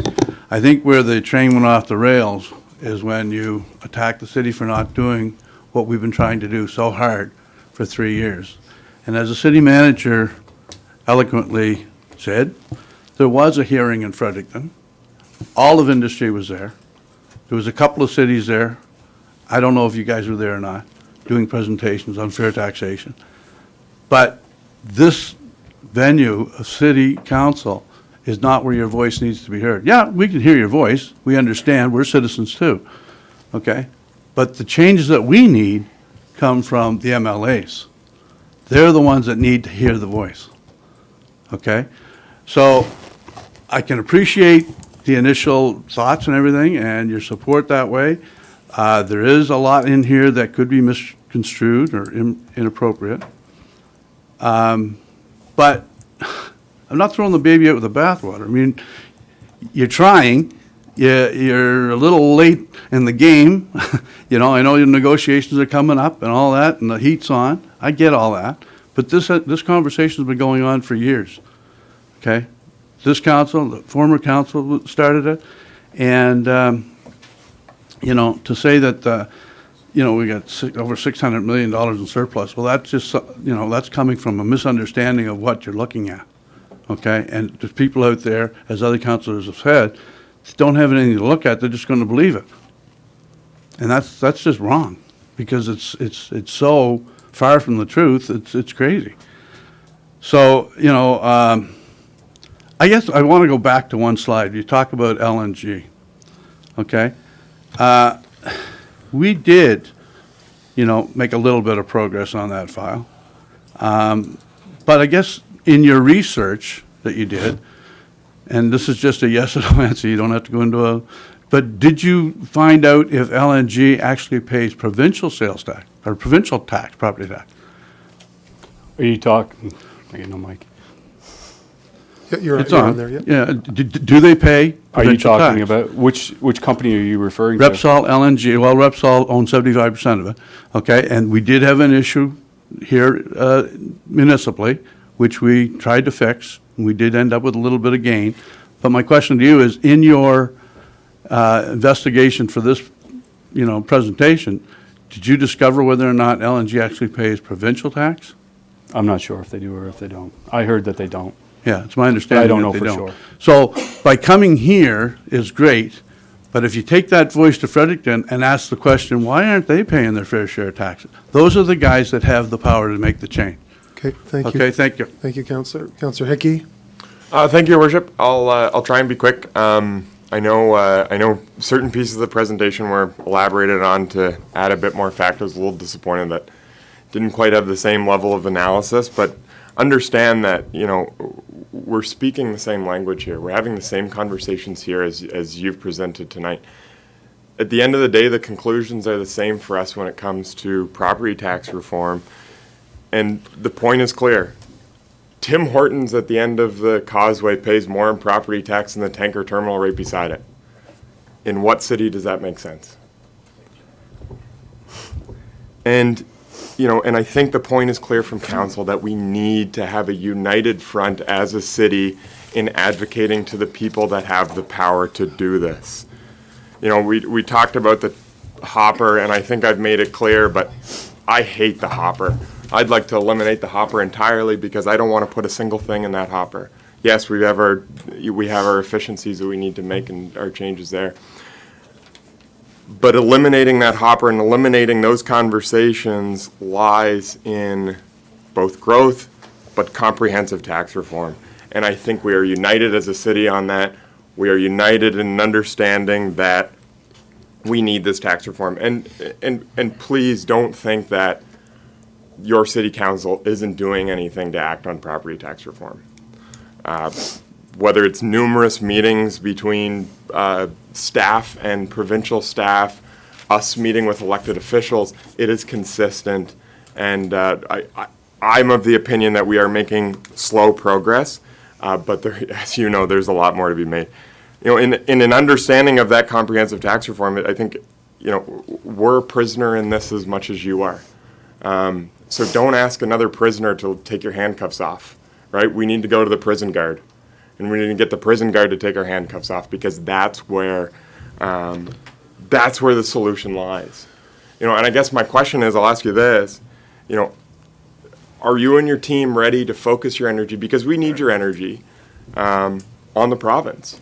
Because, I think the worst thing we can do strategically is put targets on each other's back in the city and fight within ourselves. So, I'll ask a question, are we ready to focus on the province? Yeah, absolutely. I think that that's a great point. And I apologize if council has taken a perspective that I'm here to attack council. I'm not here to attack council. I know that there's been a lot of work that's been done. But what is really concerning to the employees over the past year, there's been blame placed on employee, an attack placed on employee. So we don't come here to attack the council. We came here to explain the employees didn't create this mess, or this mess that you find yourself in, trying to fix, I guess, your finances. We didn't start it. And in fact, the city employees have contributed millions of dollars in solving some of the issues, such as the reform on our pensions. That has saved millions of dollars of liability to help the residents in this city of St. John that can't be forgotten. That's huge. People and their retirees have now changed their benefit levels to help this city out, shows the commitment.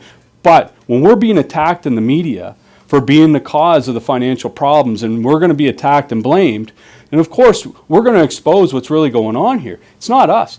And again, you're right. The solution is that we have to come together. But it's very hard to come together when you get knives jammed in your back and blame for some of these problems. And really, the insurmountable problems that you have are not insurmountable.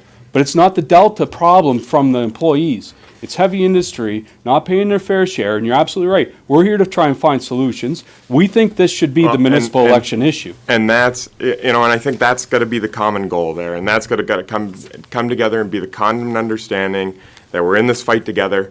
Neither of us can do it by ourselves. That's been clear. We need to stick together on this, sharing our common goal, and that is comprehensive tax reform. So thanks very much. Thank you. Councillor Armstrong? Thank you, Worship. I want to thank staff for all the clarifications. I want to thank the unions for coming here tonight to present, because you know what? The biggest enemy in St. John, geez, I'm not politically correct, is the press.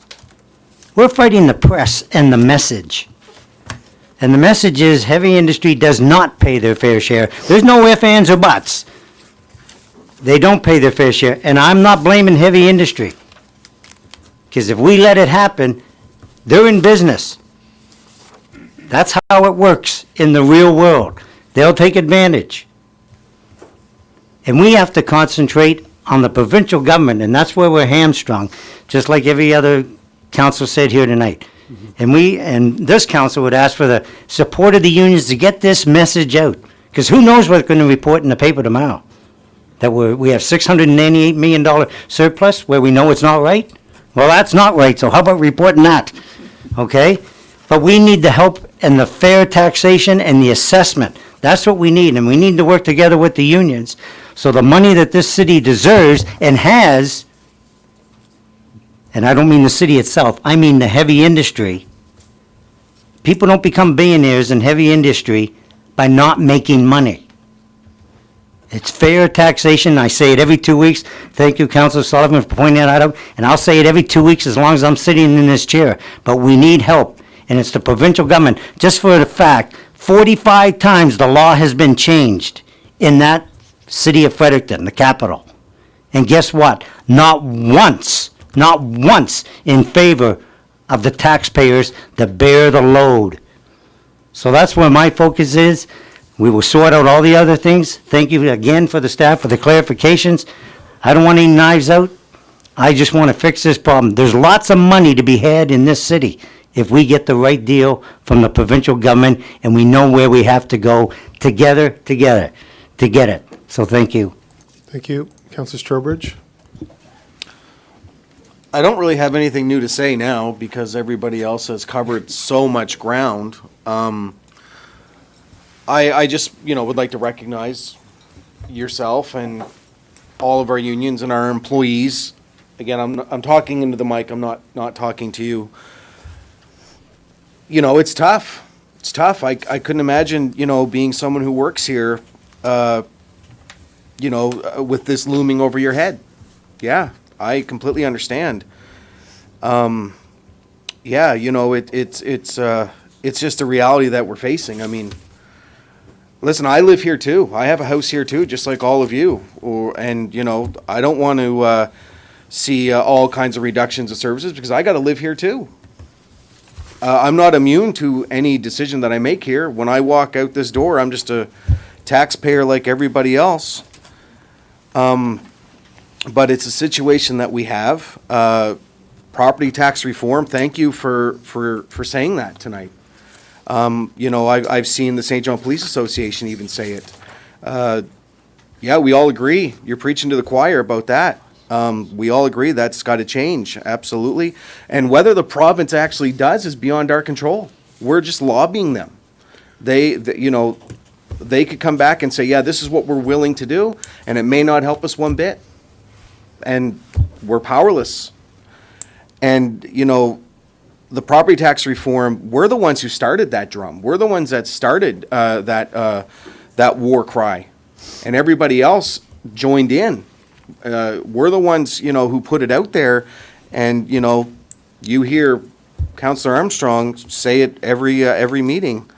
So I would just encourage all of you on your social media accounts and you know, go after the MLAs. You know, put the pressure on them, you know, as best as you can. And, you know, you brought up one slide about the LNG, that special deal that was done in 2005. Well, we got rid of it. You know, I mean, we did it last term, but it was Councillor McAleer, I think, who made the motion, and we got rid of it. So we agree, you know, and if there's more sweetheart deals that are on the book somewhere that I don't know about, please let me know because I'll go after them. Anyway, you know, thanks guys for coming in and everyone and thank you. That's all I have to say. Okay, thank you very much. Councillor Norton. Yeah, no, thank you, Your Worship. Thanks, Mr. Davidson, for the reminder as it related to shared risk pension plan reform. So you're right. You guys were at the table for that. So as it related to the pension plan and what happened there and the work where our four unions came together to make that more sustainable. Yeah, you're right. That can't go unacknowledged. It's a good conversation for us to remind folks that you have been there. At the same time, I don't want to leave the conversation and it's a risk. Maybe it's a risk that could be easily overlooked. Maybe it's absolutely benign. But at the same time, I don't want to leave this conversation and villainize the current sitting government. They've been, you know, there's a lot of finger pointing. I mean, very quickly out of the gates, they gave us tax break on transit buildings, something that had been asked for many years. I mean, many years. As long as I've been around the table, and before that, something very simple that municipalities have been asking for. Bang, it was done. Looking at regional facilities as it related to the capital costs to maintain our regional facilities. They've looked at that. Is it going to get done? Maybe, maybe not, but they were at the table and they made steps in that direction. We've got two upcoming meetings with cabinet members, the Premier and Southern Caucus. I don't remember in all of my years this many meetings in order to solve Southern New Brunswick, a St. John issue. They're laser focused on getting a solution down here. They're at the table, they're taking time, they're coming down and they're meeting with us so that it fits not only their calendars and ours. And the conversation around the table is, hey, listen, let's get this solved. So I don't want to leave like the problem is in Fredericton and the problem is with the government. They're an equal partner with that. And from my perspective, folks, they have shown more goodwill than any provincial government I've worked with to try to resolve the very issue that we're talking about this evening. And in the absence of a solution, does that mean we've ceased working towards it? Absolutely not.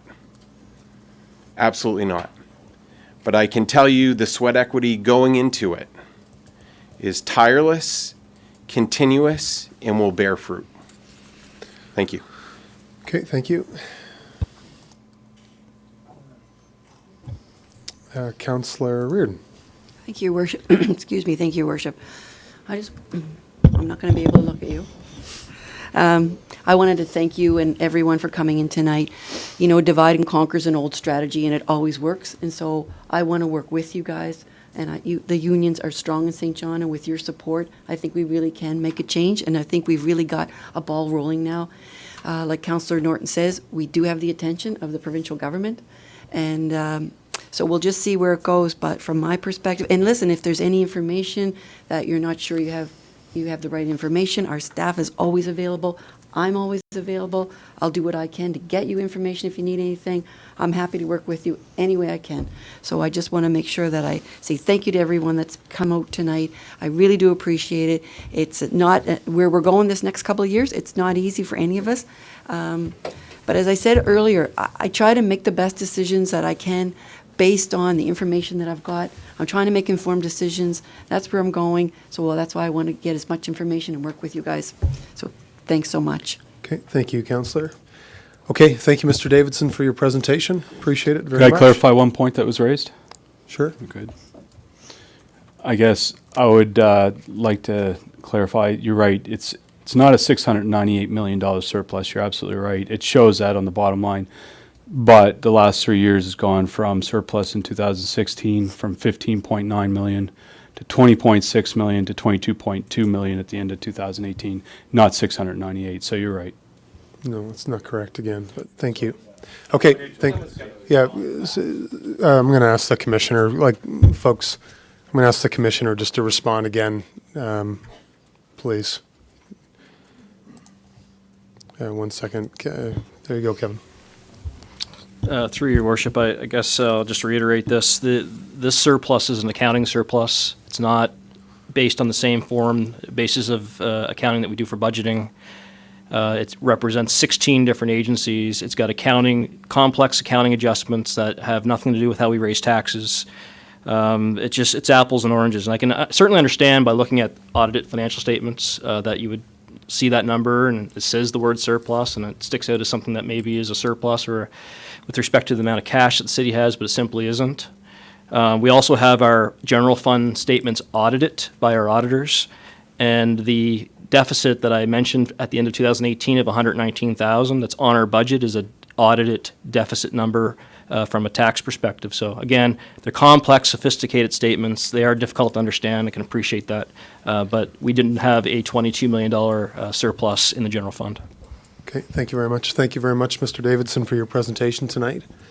Just to close off with a couple of comments. First of all, you moved the slide on me. The last slide that was up was St. John did not elect a mayor and council to increase any tax or cut services to the public. And the second comment was there's no deficit and surpluses are growing. And I would say both of those comments are absolutely false. Council has been elected by taxpayers to represent them and to do the business of the Corporation of St. John at a policy level. We always encourage anyone to come forward with their ideas. I am glad from that perspective to see the folks here tonight behind this particular issue. In fact, the city manager has asked all staff to come forward with ideas related to cost savings and sustainability on a number of occasions. We certainly appreciate our employees and yourselves being part of the solution. The unions will be surprised perhaps by what I'm about to say, but I am in full agreement that we must move aggressively on all fronts.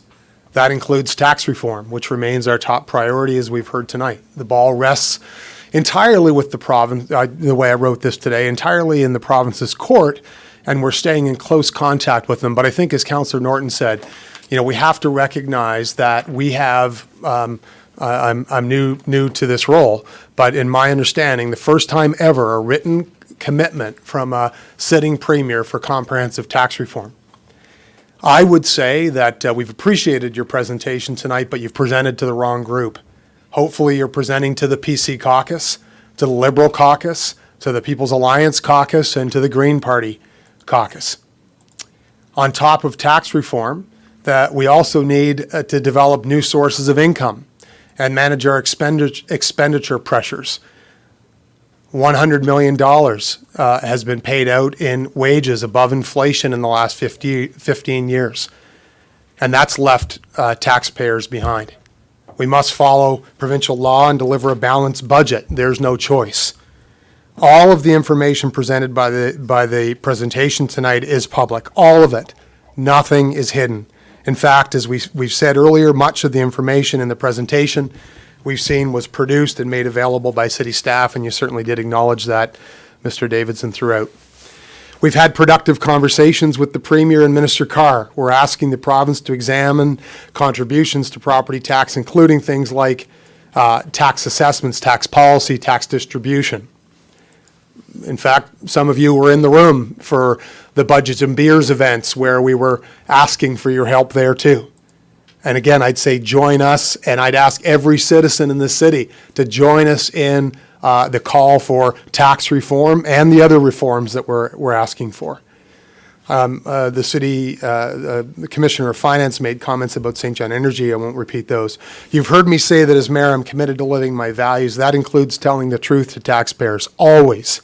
I take the trust they place in me very seriously. I also want to say I am extremely proud of the work that our city staff have done on this file, in particular around tax and tackling the monster of our sustainability. It's not easy. It's not easy. We respect you. We appreciate you as employees. This is not easy work, but we have a deficit that we have to tackle. It's a journey. It'll take time. It will require accurate information and sound conclusions based on fact in addition to compromise and collaboration. The important thing is that we're underway and we're committed to getting to the finish line. Last, I just want to pick up on something one of my colleagues said, and I guess we get to have differences of opinion on occasion too. The biggest enemy is not the press. It's skewing of facts. As was presented tonight, we've seen some of that tonight. So the biggest enemy is not the press. The biggest enemy is skewing of facts and getting accurate information out. We represent taxpayers, and that's exactly what we're doing here, folks. Thank you very much. Can I have a receive and file, please? Second. Okay, thank you. All those in favor? Anybody contrary-minded? Okay, thank you. Motion's carried. Okay, so we'll move, we'll just give it a moment. A few folks may be leaving. You can stay if you'd like.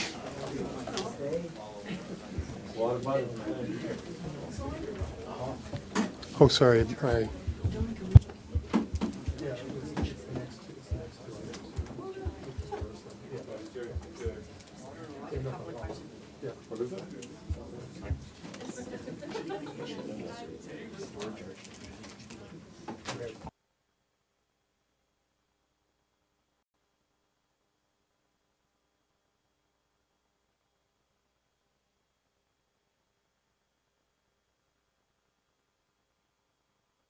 Okay, so thank you, Council. I think we're still all here. Great. I just would ask, Council, any objection? We've got two items. Let me find my...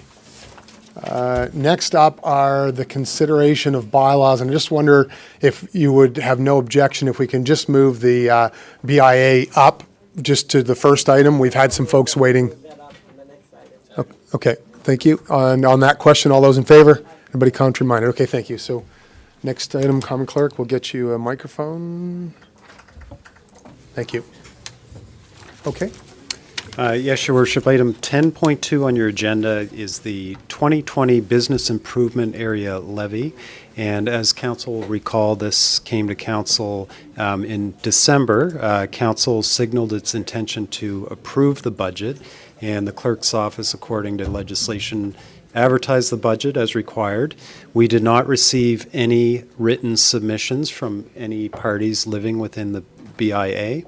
And now, tonight, Council's being asked to consider final approval of the budget and giving the BIA its final readings. That would be by entirety and title.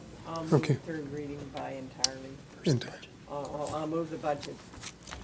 Okay, moved in second. Okay, thank you. And just been a long day. Just in terms of process here, I know we have a number of members in the audience from the executive and the executive director, but there's no presentations, just simply procedural tonight. That's right. Your Worship, I see that Nancy Tisington is here today in the audience, and I suppose if there were any questions for Nancy, council could pose those. Okay. But basically tonight, what is required is in order to enact the 16 cent bylaw on each $100 of assessment, the requirement is to give the readings. No problem. Okay, just wanted to make sure. Certainly welcome to all the members from Uptown St. John. Thank you for being here. So we have that motion on the floor. Did you want to speak to this piece, Councillor Reardon? Okay. So, yes, all I was going to do is say that we have Nancy and a couple of board members out there, Andrew Costin and Stephen Peavy are both out there, both well equipped to speak on this. If anyone has any questions, any concerns, we have, and maybe, would you mind if Nancy introduced those two board members really quickly, because they do both have backgrounds in. Just ask her if you can. Yeah. So would you mind doing that there, Sure. Nancy, for us? Yeah, please, thank you. Thank you very much.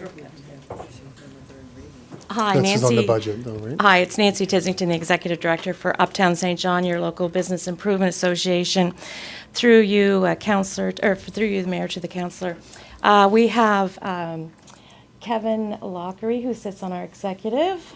He's also a staff member, and he's appointed over. We have Scott Kroll, who is actually with Deloitte Touche. He's a CPA, monitors our books quite closely, as along with Andrew Costin, who is a lawyer locally at Gorman Nason. And we have Stephen Peaver, which is TD, which is also commercial banking. He works on small business commercial banking with also, I believe, your CPA. So I'm equipped with good people around me and represented well with our membership. Thank you. Okay. So I moved the budget. Yeah, the budget is on the floor. Councillor, did you want to speak on the budget? I just have a quick question for Nancy, if I can. Okay. Nancy, can you comment? I just don't want this to go unhighlighted. Can you tell me, just briefly, 16 cents for $100? Yes. How much is that multiplied? How much, can you just briefly explain how far those dollars go for BIA and what it does for the Uptown? I know it's a big question, but. No, I love the question, actually. Thank you. Through your worship, through to the councillor. We actually are 16 cents. We are one of 25 BIAs in New Brunswick. We are the lowest with Moncton on our 16 cents. Everyone else is at the maximum that's legislated at 20 cents. There is not really an appetite ever to move that. We've actually been seeing the assessments go up in the BIA. You should note that a BIA actually is a geographical location. It's about 26 blocks, the central business district. One of the things that you'll see in the budget is basically looks like a $500,000 right now. We don't actually get all of that money right away in February. We actually have to chase some people for that and remind them that it's a legislated tax levy. We've done a number of things over the last 5 years. We used to see a $30,000 deficit when we came in. We're down around 12,000, and after the first quarter, we're down to about 5,000. So people are fully understanding when we educate them, just in case. And that was part of it. It's not necessarily that they didn't want to pay into the BIA, is that they didn't understand what it was. So we've done an awful lot of educating and letting the businesses, property owners and business owners know exactly what we do. We have an open door policy. We have several committees. We actually have a executive committee, a finance committee, a urban design committee, and a marketing committee that all report into the board through me. And those are voices on and in and around the table that comes into the board to make decisions on this funding. We will note that we have some great key partners, including the City of St. John, with a lot of our initiatives, including the neighborhood plan that just went through. The neighborhood plan was through our advocacy line. We've moved it back to 5, but we had it at 10. We used that $10,000 to catapult and have a discussion with council and for staff to be directed to start a neighborhood plan right here in the Central Business District. And because of that, we've actually done things like garbage cans. We've actually have them coming out in the spring, and we've done a meet and match. Michael Hugenholtz has actually worked with us on our summer programming with cleaning, and we've matched dollars with that, so leveraging, so it's dollar for dollar. And St. John Energy is another key partner. The light switch are actually down already, kind of sad, but they went up and down. They are a key partner. We purchase them, they put them up and take them down. That's a huge cost, so we can actually leverage in community. So that's just the tip of the iceberg. By all means, we have our annual general meeting every year. We invite council to come, but if any time that you would like me to come back and give more details and a more slide, I'd be happy to do so and have further questions like that. So hopefully that was helpful. Thanks, Nancy. And just for council, I call Nancy my uptown mom because she fully embraces the community as her own and cares about it thoroughly. And I think it's just evident in the work that you do and the accomplishments that you guys have made. So thanks very much. Thank you. Okay, thank you. And just to add on to that, very quick, Nancy, a couple of comments. First of all, I think some of the partnerships that you highlighted are really important, and we really appreciate it. You know, whether it's sand and salt on the corners, or beautification, or flowers, or lights. I mean, it just makes a huge difference. So thank you for that. The piece, I guess, that I would like you to take away, maybe to your board, is I certainly want to make sure that you are familiar with a foundational document that we've just passed. Never had one before. That's the long-term financial plan. I'd love to make sure that whether it's myself or the city manager or the commissioner of finance to come and maybe walk the board through that at a high level. But the highlights, if we meet our stretch goals, is that we'll reduce our tax rate by 2030 to $1.57. And I want to make sure that the BIA members know that they understand. When we talk about growing the economy, which is, I think, the biggest, the vibrancy of our economy, I would think that that's something that we want to make sure your members know what we're up to, why it matters, why the conversation we just had for, it seemed like the last 2 hours, why it's important. It all fits into a growing, thriving economy where we are, sustainable. So I'd love that opportunity to come to your board or come to a board meeting and just walk you through at a high level that long-term financial plan, if that's possible. Certainly, and just one more note to that. The only funds that we take are from the non-residential property owners, as per the legislation. And again, the 16 cents has been, I think it's been over a dozen years, long before my days. It certainly works when we have a growing uptown. And we've seen that the data doesn't lie. We are growing. We are seeing businesses close, but we're seeing businesses open as well. And we are keeping that data on hand, and we actually have a number of tools that we do that with. So if anyone needs those, by any means, we can certainly help out in sharing that data. Great, perfect, thank you. Okay, I'll call the question then on the budget. All those in favor? Anybody contrary-minded? Not seeing any. Thank you. Thank you very much. Okay, next. Third reading entirely. Moved by the deputy, seconded by Councillor Sullivan. Thank you. And I'll call that question. All those in favor? Anybody contrary-minded? Not seeing any. Thank you.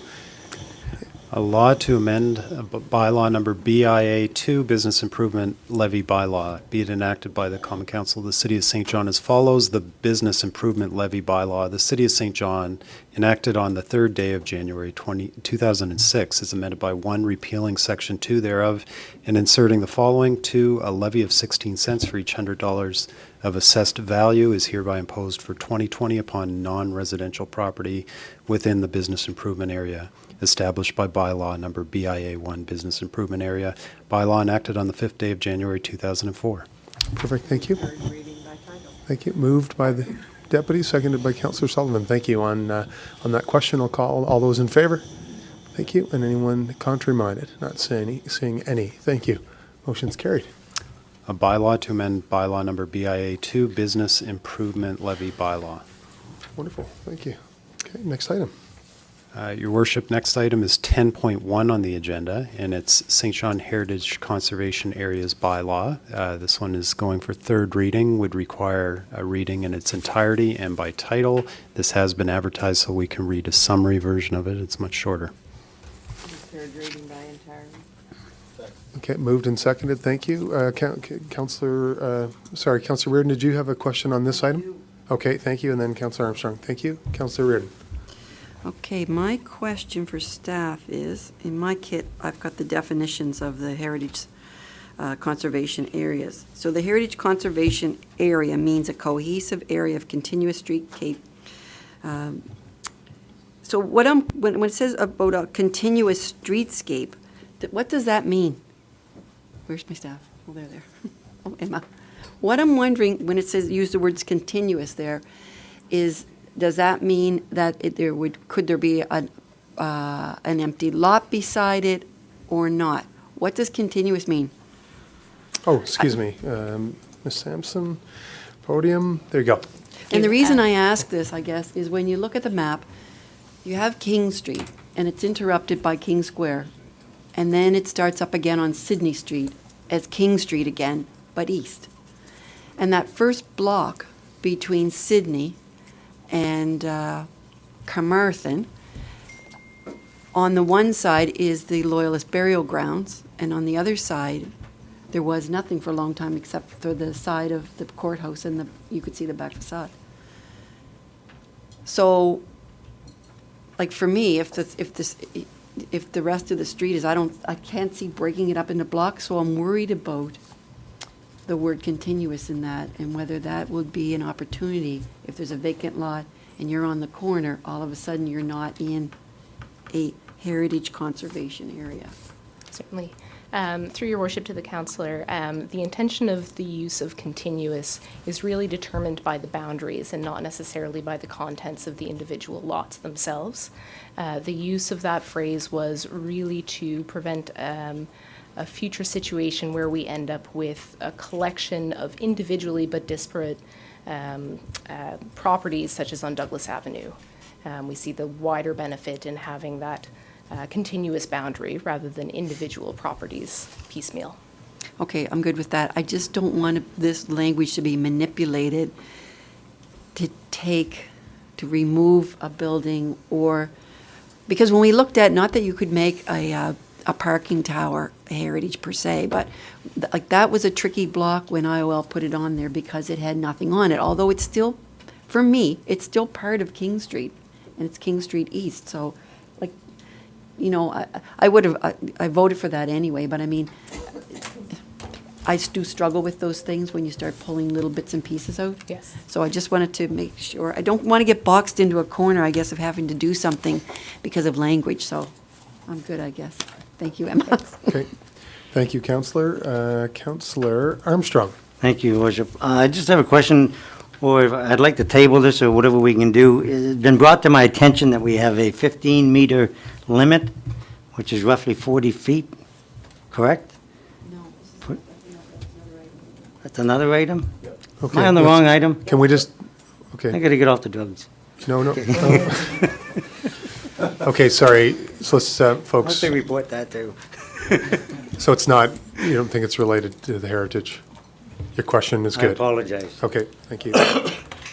Okay, okay, thank you. I don't see any other questions, so we have the motion on the floor. I'll call the question. All those in favor? Anybody contrary-minded? Not seeing any. Thank you. Conclerk? Okay, so this is a law to amend the St. John Heritage Conservation Areas bylaw. And the St. John Heritage Conservation bylaw was given first and second reading by council on December 9th. The bylaw will make amendments relating to the designation of new buildings or substantial additions, infill, and an amendment to remove the designation of single property from the Douglas Avenue Heritage Conservation Area. Third reading by title. Moved by title by deputy, seconded by Councillor Sullivan. Thank you. And on the question, I'll call the question. All those in favor? Anybody contrary-minded? Not seeing any. Thank you. Motion is carried. A law to amend the St. John Heritage Conservation Areas bylaw.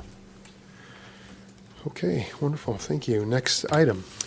Your worship, 10.3 on your agenda is Central Peninsula Neighborhood Plan, Municipal Plan Amendment, and Zoning Bylaw Amendment. This is for third reading, and it would require 4 motions, entirety and title for each municipal plan and zoning plan. Okay. entirely for the municipal plan amendment. Okay, moved by the deputy, seconded by the duo, by Councillor Sullivan, thank you. And this one is perhaps where you wanted to speak, Councillor Armstrong? This is the item. Thank you. You're welcome, sir. I'm brand new here. Or a slow learner, one or the other. Anyway, it's been brought to my attention about the height thing. It's in the heritage bylaw, this law, that's only allowed 14 meters, which is roughly 45 feet. And builders would have to come to council or come for a variance every time they want to go above 45 feet. Now, we have adopted the 6-story building for wood frames, and I'm wondering if we could go to that instead of the 14.5 to get it higher. If we can change it, I don't know how we change it. Thank you, Councillor. Could we just make sure we're all on the same page first in terms of, just in terms of the concern? No, not the item. I think just in terms of the concern. Yeah. And perhaps we could have staff just to make sure we're clear, the concern, and then we can try to address that. Thank you. Thank you, Your Worship. Through you to the councillor, just to give a bit of background. The height exercise that was undertaken for the Peninsula Plan was done on the basis of examining what is existing height circumstances in what I would call the non-growth areas, so the areas outside of the central core or the sites that we've identified as opportunity sites to grow. So the residential area outside of the central business district. So we've identified where height could be allowed on our growth and opportunity sites, and then we did a status quo examination of the height that can occur in the residential areas, the south end and along the ring road. So you are correct, we've identified the opportunity for 14 meters. Now, just to clarify the process, in order to provide flexibility for applicants, we recognize that this height map is a starting point. So the height map itself will evolve over time through 2 different opportunities. So if an applicant comes forward and is seeking to go higher than the height that is identified, then yes, there are 2 ways forward which you've identified, which is through a variance to staff, which can be analyzed. If it becomes relatively minor, there are provisions within the plan to speak to what amounts of variance we can look at.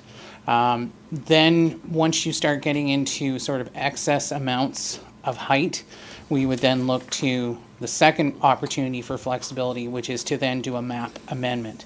So the map that you see in the policy before you is really a starting point to say this is where we want to start our discussions about height, and this is what the community and the neighborhood action team have supported. But that does not mean that, say, 5 years from now, that map is going to look exactly the same, because there will be applicants who will come forward who will seek to request additional height through a variance process or through a map amendment process, and that map will look completely different. Those sites will amend the maps based on council's decisions. Okay, so you said residential. I understand the residential thing. I'm a developer. I'm looking at the maps. I don't know anybody in St. John, but I'm looking. All of a sudden, he sees 45-minute limit, and then I got to go into process. Every time a developer has to come into this building, it's going to cost him money and time, correct? I mean, it's just a fact of life. There's no blame here. It's just how it works in the world. But I mean, if he says, well, maybe we have 6 stories, wooden structure, in the business district is what you're assuming, right? I'm not talking residential, the complete residential. I'm talking about, around the developed area. Correct. To get developers to look feasibly and say, well, I need 60 feet to even envision that without going through all the rigmarole and red tape, right? Can we not adjust that number to make it more reasonable and attractive? Through your worship, I would speak first to the, yes, there would be a need for a variance. However, our processing time in assessing these variances compared to other municipalities is quite phenomenal. I can say that with confidence. So it's not, I don't look at it as a significant process in terms of time to an applicant. I think it also goes back to some of the discussions that occurred with the community and with the neighborhood action team on what was the community's vision. And I go back to this idea of a starting point. So the plan sets the stage. It sets here's what the community believes is appropriate, but then to go out and to seek more height initiates a process where we would then engage the community either through a variance process or through a height map amendment. Because remember, this is a plan that we've spent 3 years working with the community to come to these numbers. I agree, but I mean, I'm looking at, the only way we'll attain density is through height, because you have no room uptown to speak of. So the only place you can get density, and you can look at every city on the planet, is how? You go up. So I mean, if a developer, and I'm trying to encourage people to come here, okay? And I understand that there's neighborhoods and all that, but I'm talking the core where people want to build. If I want to build a 6-story, we just did it here, down here at, the corner where we approved that with a variance or whatever. The telegraph building that they're going to build, which is a beautiful project, right? He might never have looked at that if he knew he couldn't get past the 4 stories. So I'm just saying, is it such an ask to get that done? Is there a big difference between the 45 feet in residential, or we go to a 60 or 70-foot starting point? So they don't have to come for a variance, go through the red tape. I'm going to ask the commissioner to jump in here, please. Okay, thank you. Yep, thank you. Sorry, 1 second, I'm trying to free up a mic here. There we go.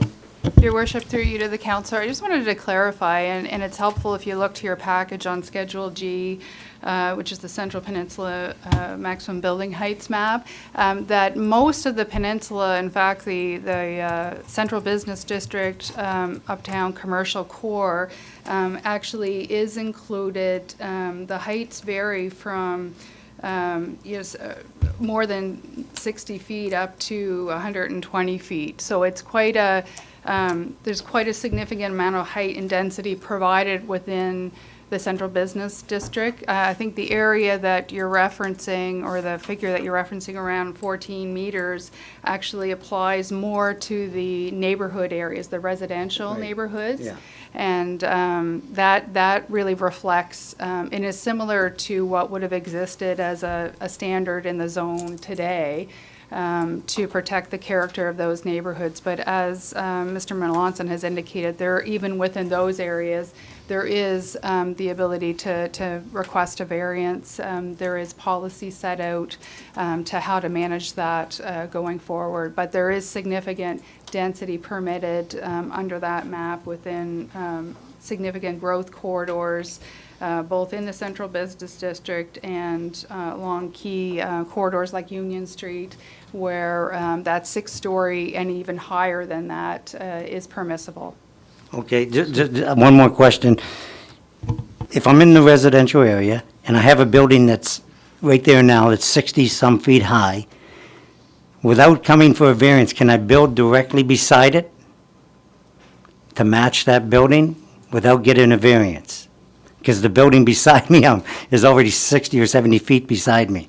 Or do you need a variance? That's what I'm asking about this 15-meter thing, 14.2, whatever. Through your worship, it would either be a variance or a height map amendment. That would be a new building. It would have to go through that public engagement process. But is it fair to say, though, Ken, that if you had a building of that height, then certainly from a public consultation, I mean, that would be a benchmark to say, Yes. hey, we have a building here. I think the flip side of it is to Ms. Hamilton's comment, is you've got neighborhoods of various type of housing stock, and the way this plan has been arrived at over 3 years. I mean, I certainly understand what the councillor is getting at. I spent 20 years of my life in the business, is to try and consider the character and heights and so on. If you want to go higher than that, then the mechanism, like any other municipality, would be to come in and have a variance. But you've considered a variety of heights based on the neighborhood and the area, so that there's some commonality. Doesn't mean you can't do it, but you'd have to have a variance. Through your worship, simple answer is yes. Yeah.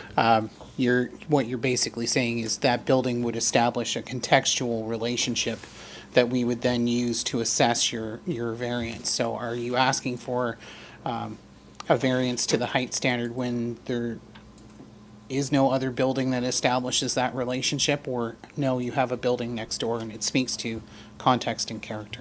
Okay. Can staff can't grant that, though? They have to go through a process, right, for variance? Through your worship, it is designed that staff can consider that variance. Oh, okay.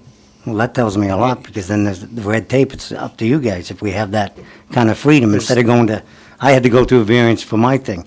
It took me 2 months, right? But if you can do it. So, Councillor, I'm not sure if you got the message, but the city manager has banned red tape at City Hall. There's only yellow and green.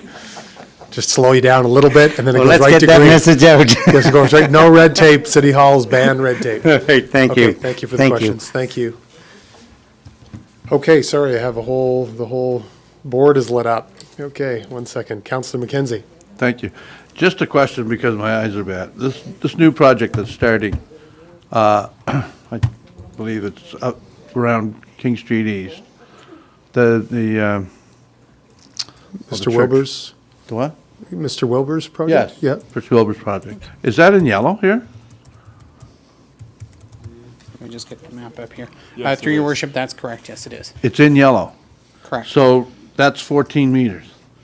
They would be, through your worship, they are seeking a height map amendment. So that will be coming to council in February. Yeah, I know, this is what I'm talking about too. So he's got to go through an amendment. And Correct.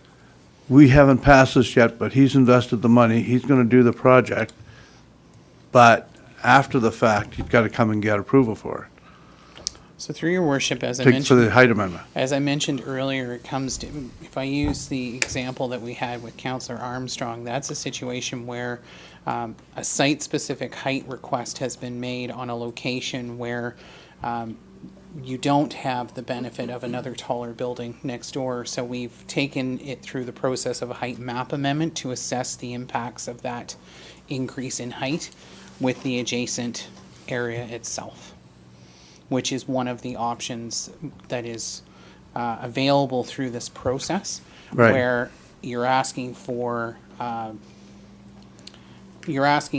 significant increase in height. Whereas if I was to look at Councillor Armstrong's example, that might be an instance where you're not seeking a significant height increase, or you have an established context where we can assess the surrounding impacts and say to ourselves, okay, there is a context and a character here that could support that through a variance rather than a height amendment. Okay, so you're assuring me then that this project's not going to be an issue with these guidelines? Through your worship, as part of the rezoning, that it will be necessary for it to actually proceed because it doesn't have the correct zoning on site. There will be attached to it a height map amendment request to schedule, don't remember the schedule, I think it's G of this. And the developer's aware of this this. This goes back to what I said earlier. This height map is the starting point, and what you'll see in 5 years' time, if everything goes according to plan, is that this height map is going to change and evolve over time. Because as developments come forward in certain areas and they ask for more height, you'll see the map change because they'll seek changes in height for additional density. And that will be our way to look at things such as community contributions to obtain that density. Okay, I'm just cutting to the chase here. Does the developer know about this, that he has to come and seek permission to put that For your building worship, in? absolutely. We've Okay. been completely upfront with that applicant. They're fully aware. Yeah. Okay, thank you. Okay, thank you. Councillor Reardon. Thank you, Worship. Ken, I guess when I put my growth hat on, I know I said on the neighborhood plan, but when I put my growth hat on, there's a lot of things here. I guess if I put that map down to a developer right away, they would probably say, well, what I'm thinking of building doesn't fit in there, so now this is another layer of work for staff and work for a developer to go get a variance and all these other things. And some of the things that we were thinking about in our neighborhood plan were, one of them's a school, and I assume that's the school down there now. But when I briefly looked at the specs for building a school, they're urban specs. So they need X number of acres, et cetera. So we could never do that down there. We would have to go up. So that wouldn't fit either. And then, about 30 years ago, Paul Tobias wanted to build in a vacant lot on Germain Street next to his building, and he could not get a variance on the height, and that project never happened. So right now, if you're in a heritage area, you can build 20% higher, I believe it is, and someone can correct me if that's not correct, or 20% lower than what's on the what's on your skyline of buildings there. Yes, Emma says yes. So if you have to get your project on through the Heritage Board and now you have to get it through a variance, it just adds another layer. So I am concerned about 14. I don't know if we should just start at 21. I don't know what to do, but so I guess that's where I'm coming from. And this, I guess, map, so mostly when I look at it, it's what's already there. So it's mapped to align with what's already in place. Well, and sorry, Councillor, to align, yes, you're right. And is it correct to say and has a clear mechanism in place that if we want to go above that, there's mechanisms to go above it, but with public consultation? But do you always, I guess what I'm asking is, do you always want mechanisms in place when you know that you have a land mass that's a peninsula? So there's no room for growth out. You can only go up. So how many mechanisms do you want in place for developers? You want to make it as easy as possible. So somewhere in between those two, I guess I'm just trying to strike the balance. And maybe this is good. I don't know. I don't know how easy it would be to change this all with a map later down the road. But you just heard Nancy Tissington. That area is growing. And you've got developers looking for vacant lots. I've got people asking me for lots all the time. Do I know? Mostly to build houses, not for big developments. But so there is that interest there. I just want to make sure that it's an easy as road as possible to get it done. And if we're expecting density and we're expecting multiple units, then maybe we should have some easier mechanism to get that through. I don't know. Okay. I just put it out there. City manager wants to jump in, I guess. Okay, just excellent. A quick. Your worship, members of council, I understand the concerns. I'd offer a couple points of consideration. First of all, as staff, we absolutely welcome standards and criteria for development. Because otherwise, as staff, everybody who walks in has a compelling reason to do something different. And if we do want to protect the character and nature of our city, then we have to have those standards. Please don't shy away. My plea to you is not to shy away from standards simply because you're concerned about some additional work that the staff has to do. That's part of what building development on a city staff is. That's what they get paid the big bucks for, and that's they will do the analysis, and we will do it in a timely manner. We actually have now response rates that we've shown you some of the results in previous council meetings that are well above industry norms in order to deal with any necessary variances or other requests.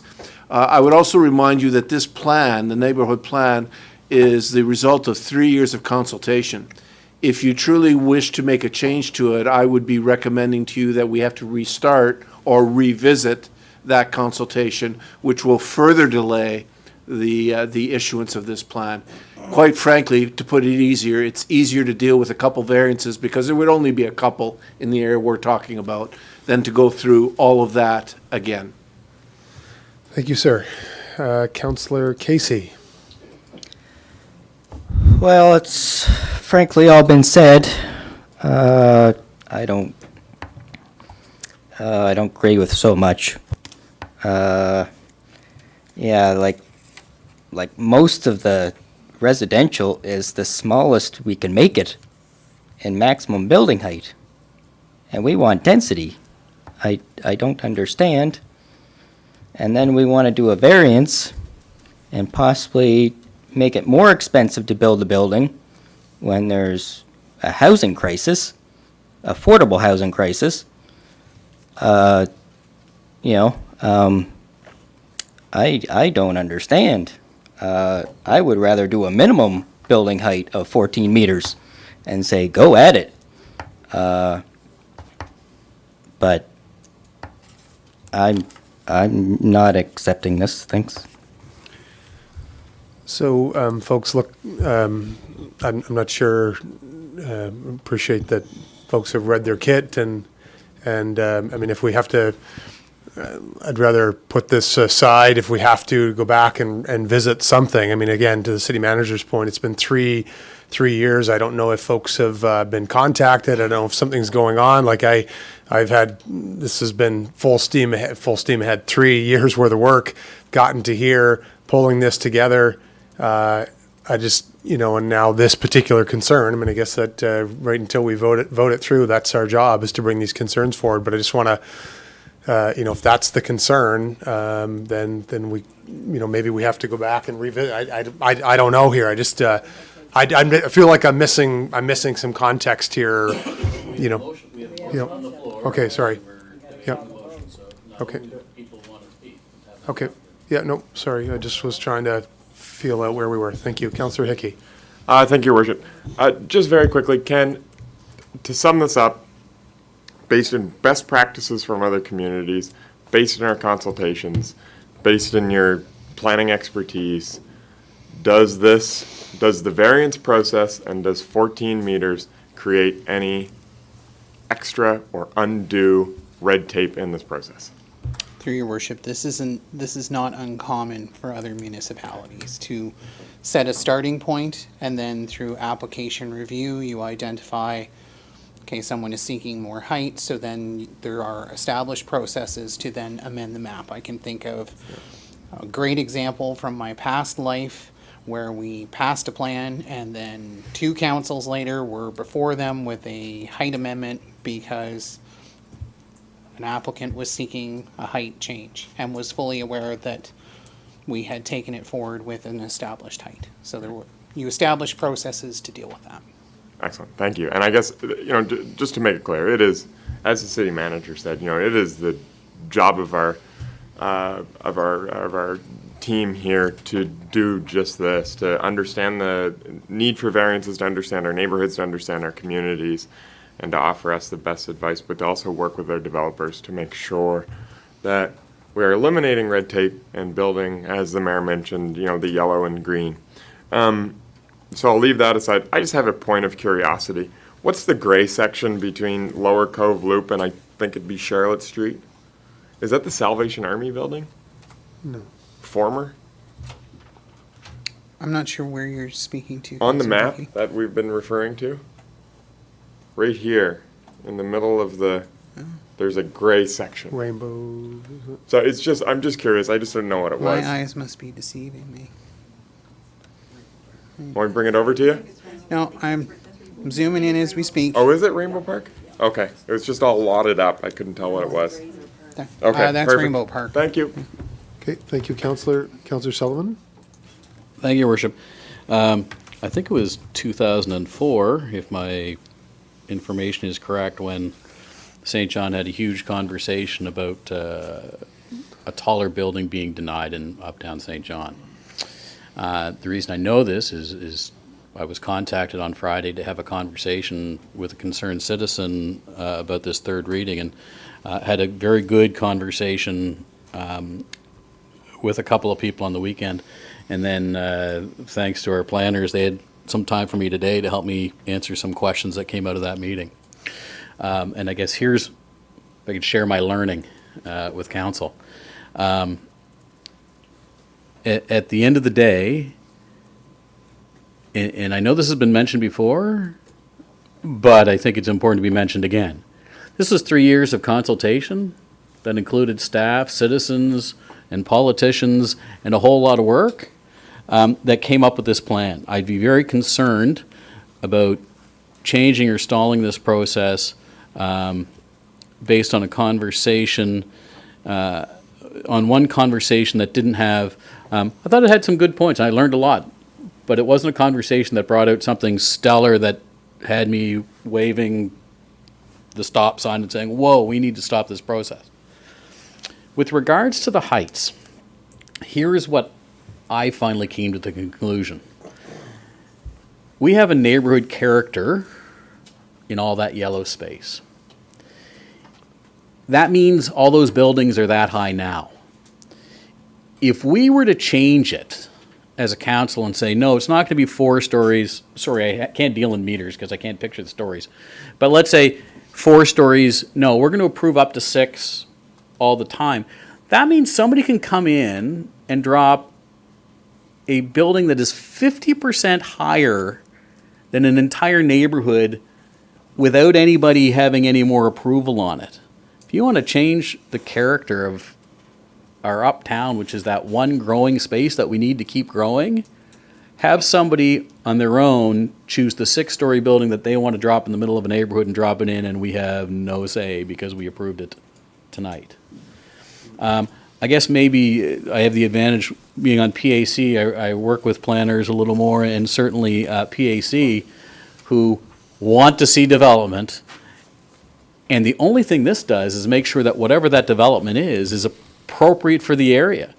I would love to see a 6-story wood frame construction building come into one of those yellow areas, and when it comes in, the design fits the character. It's got the setbacks up high, so maybe you see 4 stories from the road, but it's really 6 that you don't see the neighborhood. And then we approve the appropriate one for that neighborhood. And then when somebody else comes in, you've got something to spring off of. Or maybe at that time we say, we've got this good project. Now maybe we talk about a map amendment for that block because things have started to change. This is a very different council than 2004. It's a very different PAC. I don't think anybody around the council table is saying we don't want development, we don't want appropriate development, go, go, go. When that Gothic Arches comes here, and I know we have to be neutral, so I'll be neutral, but I'm really excited to be neutral and hear that presentation, as I think everybody around the table is. So, good discussion, good learning. The other piece I would add at the end of this is, while this discussion has been about the height map, this municipal plan amendment is a whole lot bigger than a height map. And if we look at not passing it tonight, putting it aside tonight, that puts aside the whole deal. So if as a council we think, well, maybe we've got to reinvestigate the height portion of this, my recommendation would be, let's pass this tonight and we can go through a process around heights again.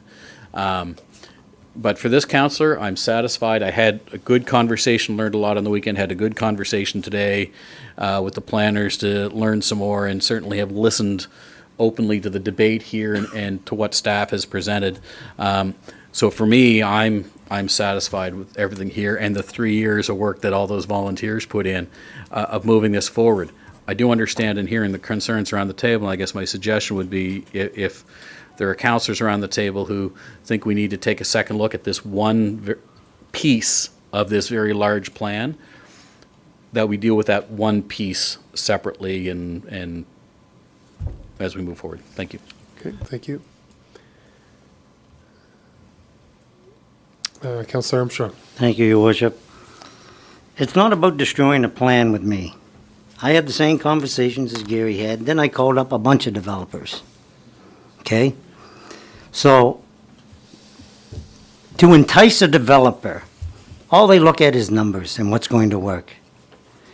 And when you start growth, yes, all these buildings might say be 30 feet high. But somebody comes in, builds a 6-story building, yeah, it's out of place. But you know what every other big city does? Then you got a 6-story, another 6-story, another 6-story, 10-story, 8-story. Yes, it changes neighborhood, but you know what it does the most? GROWTH, growth and taxation. And I'm more pro for the guy that comes to the door and says it's not as hard to get this done without a variance. And I'm saying what the number is, it's 14 feet, so you go to 20 feet. If it attracts more people and more options, The person with the more options always wins, always. So that's all I'm saying. I'm not throwing all this out. The only thing I have is the advice from the people I know. I'm not a developer, but I certainly know how to pick up the phone and talk to a pile of them and listen to them. And if they want to invest their money here, I'm all for it. And growth is the only way we're going to get ahead in this city. And I appreciate all the work in 3 years. But if no one comes to the door, doesn't matter how many plans you have and what your intentions are. We're still 67,000 people. We got a little growth downtown. Great. But I'm just saying if we can come up with a better number, maybe a more approachable number from the people I spoke with, it just makes it more feasible when they do their initial plans. That's all I'm saying. Okay. Thank you. Thank you. Just before we go to our last speaker, Ms. Hamilton, did we consult with developers through our process? Can you just clarify that for me? Your Worship, yes, throughout the 2.5, 3 year process, we had significant public engagement. We in fact also hosted targeted engagement focused both on property owners and developers on the Central Peninsula, and certainly at the public hearing, there was really no feedback on the height framework. We had very positive feedback generally about how the plan unlocks the growth potential for the Central Peninsula. I mean, a significant change involved taking height out of the heritage framework and establishing it in the zoning bylaw, and principally that was because of the flexibility that's provided for in the zoning bylaw that didn't exist in the heritage bylaw. So there's been significant improvements. I would also echo that this is a tool for managing community change. I mean, the existing context in the neighborhood areas is in the 2 to 3 story. The height threshold does provide for some increased height as well as clear policy direction, both in the plan and in the zoning bylaw around the ability to vary that, because we recognize that there is potential for additional infill beyond that 14 meter mark. So I think there is ample provision for it to be varied as projects come forward. I also believe that there is potential opportunities within that height framework to drive density both in the Central Business District and the surrounding neighborhoods. Okay, thank you. Councillor McKenzie. Okay, thank you, Worship. All right, I'm all about growth, but if you're open to having, buildings built where there's yellow here, as long as we're not closing the door, I don't want to stunt growth because we're saying, no, you can't have any buildings over 14 meters, right? I mean, to me, that's just, we're not going to grow that way. But if we're open so that if I buy a piece of property and I want to put a 6-story building in there and the two next to me are 4 stories, and I can do a little setback or whatever, if there's an easy process to do that, then okay, but I would hate to think that we're not going to have any growth where there's yellow. That's not the case. That's what this afternoon, that's what I was thinking. I was thinking all that yellow area is not growing. No. But if I'm wrong on that, I can support it as long as we have the flexibility to, grow in that area. I wouldn't characterize you as wrong. I would say that we've had a lot of feedback tonight that that's not the case. Yeah. And then on the flip side of it is, we want easy, but we also have to think about the folks that have already invested as well. The folks that have already invested need some protection to say there's a process that's going to let me know if something bigger is coming to my neighborhood, I can participate in it. Doesn't mean shut it down. This is, we talk about growth as a council every day. No, you're right. So, You're right. yeah. Okay, thank you. Deputy Mayor, did you hit your mic by mistake? Oh, Fairness, we've discussed this Yeah. about 5 times, and we've had public hearings. Let's move Yeah. on, take the vote. If it doesn't go, fine. If not, let's vote for it. okay, perfect, thank you. On that note, I'll call the question then. All those in favor? Okay, anyone contrary-minded? Okay, thank you. 1, 2. Councilors Armstrong, Casey, thank you. Okay, and sorry. Oh, hold on, microphone. There you go. Pardon me, Your Worship. So this one can be read in summary because it was advertised. So it's a law to amend the municipal plan bylaw. And the municipal plan bylaw of the City of St. John enacted on January 30th, 2012 is amended by the adoption of an amendment which will incorporate the Central Peninsula Secondary Plan, an amendment to update policies related to the introduction of the Central Peninsula Secondary Plan, including but not limited to land use, transportation, and heritage policies. I'll move third reading by title for the municipal plan amendments. Thank you. Moved and seconded by Councillor Merrithew. Thank you. And I'll call that question. All those in favor? And anyone contrary-minded? Okay. Motion carried. But that's by title, so that would be a law to amend the municipal plan bylaw. I'll move third reading of the zoning bylaw amendment. Second. Thank you. Entirely. By entirety, thank you. Moved by the deputy, seconded by Councillor Reardon. Thank you. I'll call that question. All those in favor? Anybody contrary-minded? Not seeing any. Thank you. Motion's carried. A law to amend the zoning bylaw amendment of the city, a law to amend the zoning bylaw of the City of St. John. And the zoning bylaw of the City of St. John enacted on December 15, 2014 is amended by the adoption of an amendment to the zoning bylaw that would implement Central Peninsula Secondary Plan policies through new regulations which include, but are not limited to, a new building design and height framework and amendments to the waterfront commercial CW zone. Okay, thank you. I'll move third reading by title. Second. Of the zoning Thank- bylaw amendment. Thank you. Moved by the deputy, seconded by Councillor Sullivan. Thank you. And I'll call that question. All those in favor? Anybody contrary-minded? Not seeing any. Thank you. Motion's carried. A law to amend the zoning bylaw of the City of St. John. Excellent. Thank you. Next item. And 10.4 on the agenda, Your Worship, is consolidated and updated parking bylaw, and it would require first and second reading. Move first reading. Thank you. Moved by the deputy, seconded by Councillor Strobridge. I'll call the question. All those in favor? Anybody contrary-minded? Thank you. Motion's carried.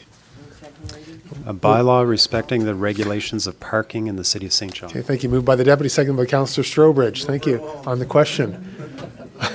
All those in favor? Anybody contrary-minded? Thank you. A bylaw respecting the regulation of parking in the City of St. John. Okay, thank you. Next item. 11.1 is a submission from the mayor, upcoming municipal election. Thank you. Thank you. Yeah, so just very, very quickly, I guess more so for the public at home. So the background, just the municipal elections are coming up this May, which presents a unique opportunity for citizens of our city to serve in public office. The opportunity to serve is a tremendous commitment that all members of our community should be given the chance to fully understand. Furthermore, the current St. John City Council has set a clear path forward with regards to growth, fiscal responsibility, and provincial reforms. Prospective candidates should be afforded the background and reasoning for these plans and why they are important for the future and overall sustainability of the entire region. It will allow candidates to campaign with a full understanding of where our city is and where our city is heading. The decision to run for office is not one that should be taken lightly, but it should be incumbent on a city to best present the facts so that we can encourage those willing to serve to do so. So the motion which has been moved is that the common clerk hold 2 public meetings in conjunction with Elections New Brunswick that outline the commitment and expectations that are placed upon elected members of Common Council. These meetings must take place. I'm asking for them to take place before the end of March. Furthermore, that the common clerk develop a handbook for prospective candidates. And really what I was thinking is an assembly of key documents and plans to be placed on the city's website, not a physical handbook, but a line on the city's website where folks can go in and read all these pertinent plans. So that is the motion. Thank you. Deputy Mayor. Well, I just had a question because I thought this was automatic. I thought New Brunswick's NB elections hold those meetings automatically with the common clerk. Do we? I guess we have a motion. Doesn't matter. But I just wondered because they advertise them. You were there 4 years ago and had a meeting with all potential candidates. Your Worship, that's correct. That is, it's not a requirement for the clerk's office, but it has been a practice, at least in my time here, where we would we proactively reached out to Elections New Brunswick and and held community meetings to present this type of information. So then this is just what they normally do then?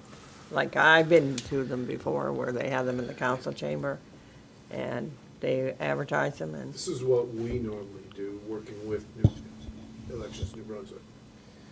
So I think, The city's done it many times. I'm just checking. We're doing Yep. the same thing that's been done before. let's do it again. Yeah, perfect. Okay, thank you, Councillor Hickey.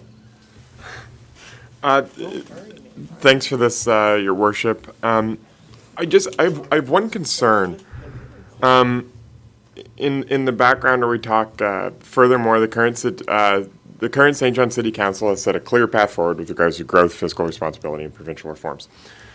My concern there is in running for office as, you're usually running with a personal agenda. My concern is putting that in a box for other candidates. And my further concern is that it may present an opportunity to limit the opinions of candidates or prospective candidates, as well as provide a threshold that limits accessibility to an extent. I want to make sure that in doing so, or in doing this, we are making it as easy as possible for people to get involved so that we can encourage more diversity on our council, so that we can encourage more women to run for council, so that we can encourage more young people to run for council, so that we can encourage more people of color to run for council, or some. And my concern is that in putting in the statement, that we have set a clear path forward, while that's probably not upheld by all the candidates that will run, while I stand behind our plan, I don't want to force it upon people who may already have an otherwise opinion.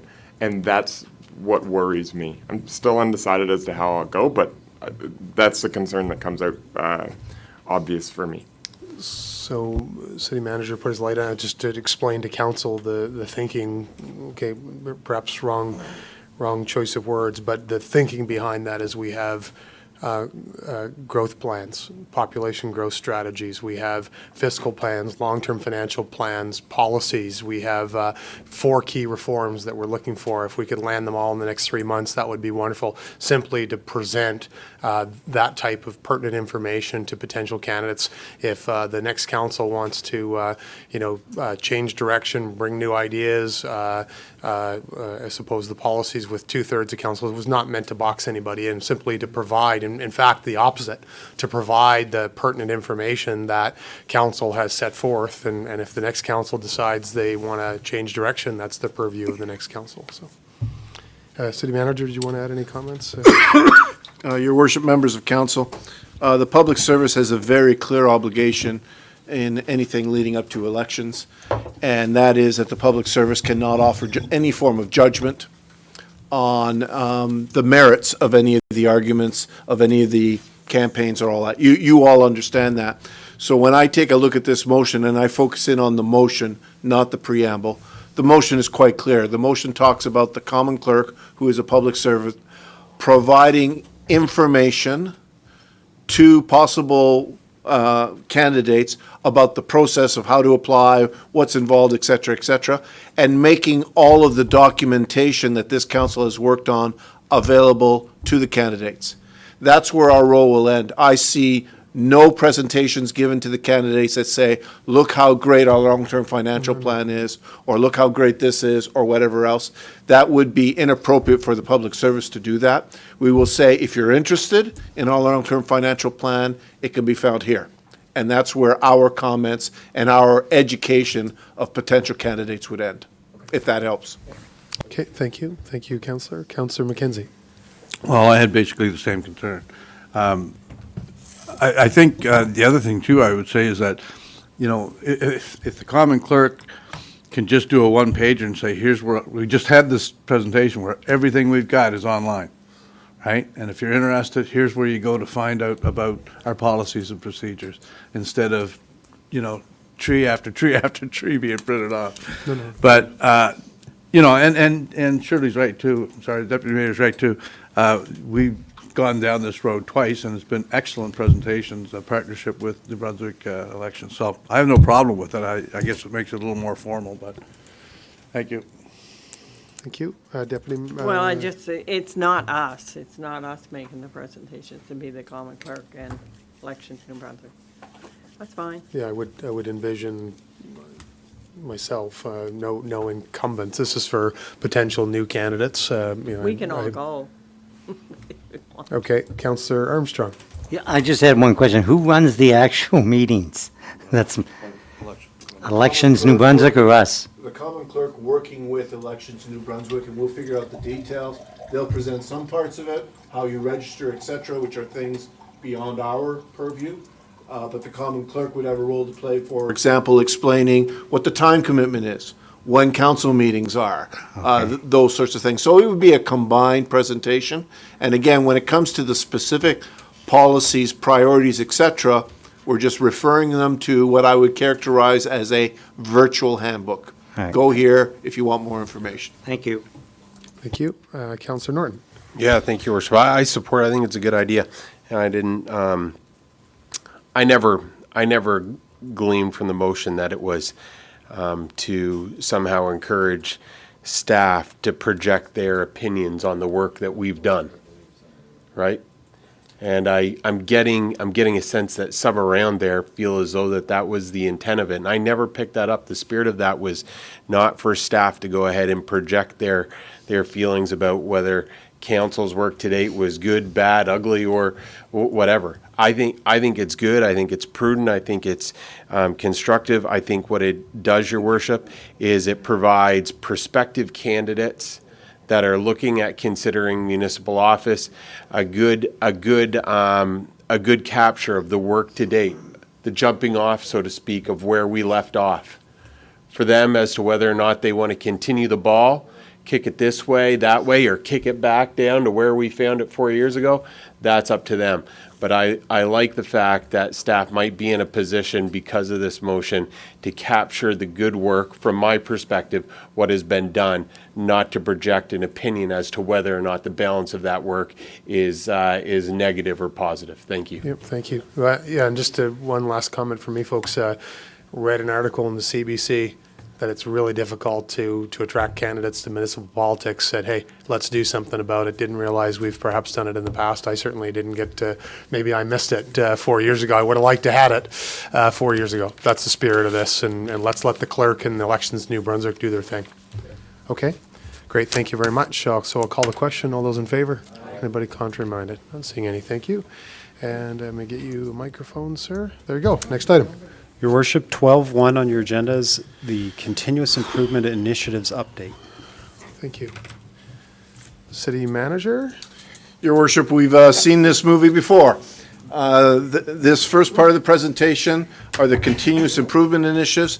These are things that we propose that we are going to undertake simply because they're the right things to do, and we will seek your support to take the savings from that and put them towards sustainability. With that as a brief introduction, over to Ms. Stephanie Rackley-Roach to discuss, I think it's 4 initiatives this evening. It's 3. Oh, 3. 3 under the continuous improvement and 1 under sustainability. And tonight for the continuous improvement, there are both savings through finding efficiencies as well as one on revenue generating. The Official Languages Act of New Brunswick requires the City of St. John to publish certain information in both official languages. Based on a 3-year analysis, the city's top 3 users, Common Council, Community Planning, and Corporate Communications, spent approximately $64,000 combined on non-legal translation annually. So the goal of this translation continuous improvement project were to develop a more efficient translation process to provide a more consistent customer service experience and to reduce cost.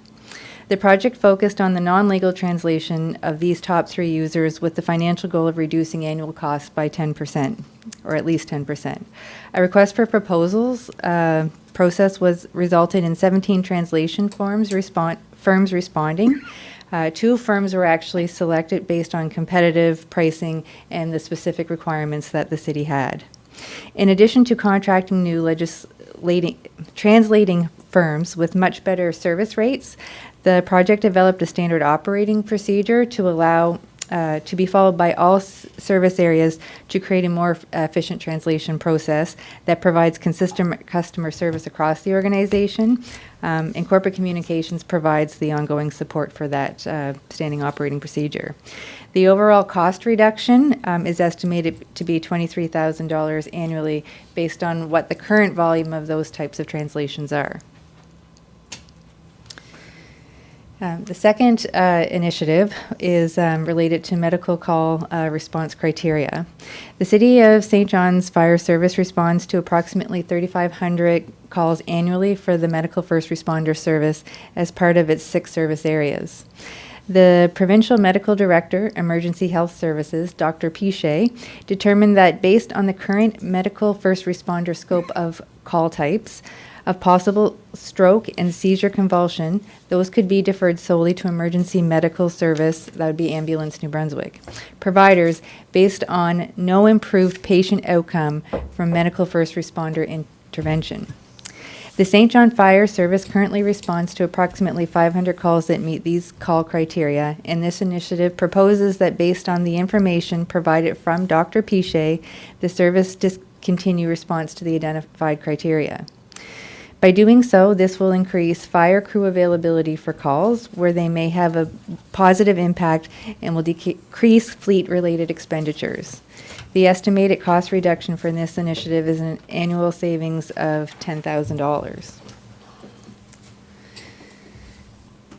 The third initiative is related to the Fire Training Academy, and this is Phase 2. The City of St. John Fire Service will continue to build its revenue stream by increasing course offerings of off-road rescue, confined space rescue, and emergency response planning, exercise design, E2 compliance, as identified in a previous Phase 1 that we presented in the fall of 2019. The Fire Service intends to further explore course offerings in fire dynamics, shipboard firefighting, and ladder operations. All these courses will be delivered through the training division to internal and external customers, projecting to generate an annual revenue stream of $77,000. It is recommended that Common Council endorse the continuous improvement initiatives presented as contributions toward addressing the entirety of the deficit in 2021 and 2022 as the projects are fully implemented. And service area staff are in attendance and will be happy to answer any questions that you have. I'll move the recommendation. Thank you. Moved and seconded by Councillor Merrithew. Thank you. Any questions? Okay, thank you. Yep, Councillor McKenzie. Oh, sorry, hold on. Sorry, sir. Let me clear a mic here. Councillor McKenzie.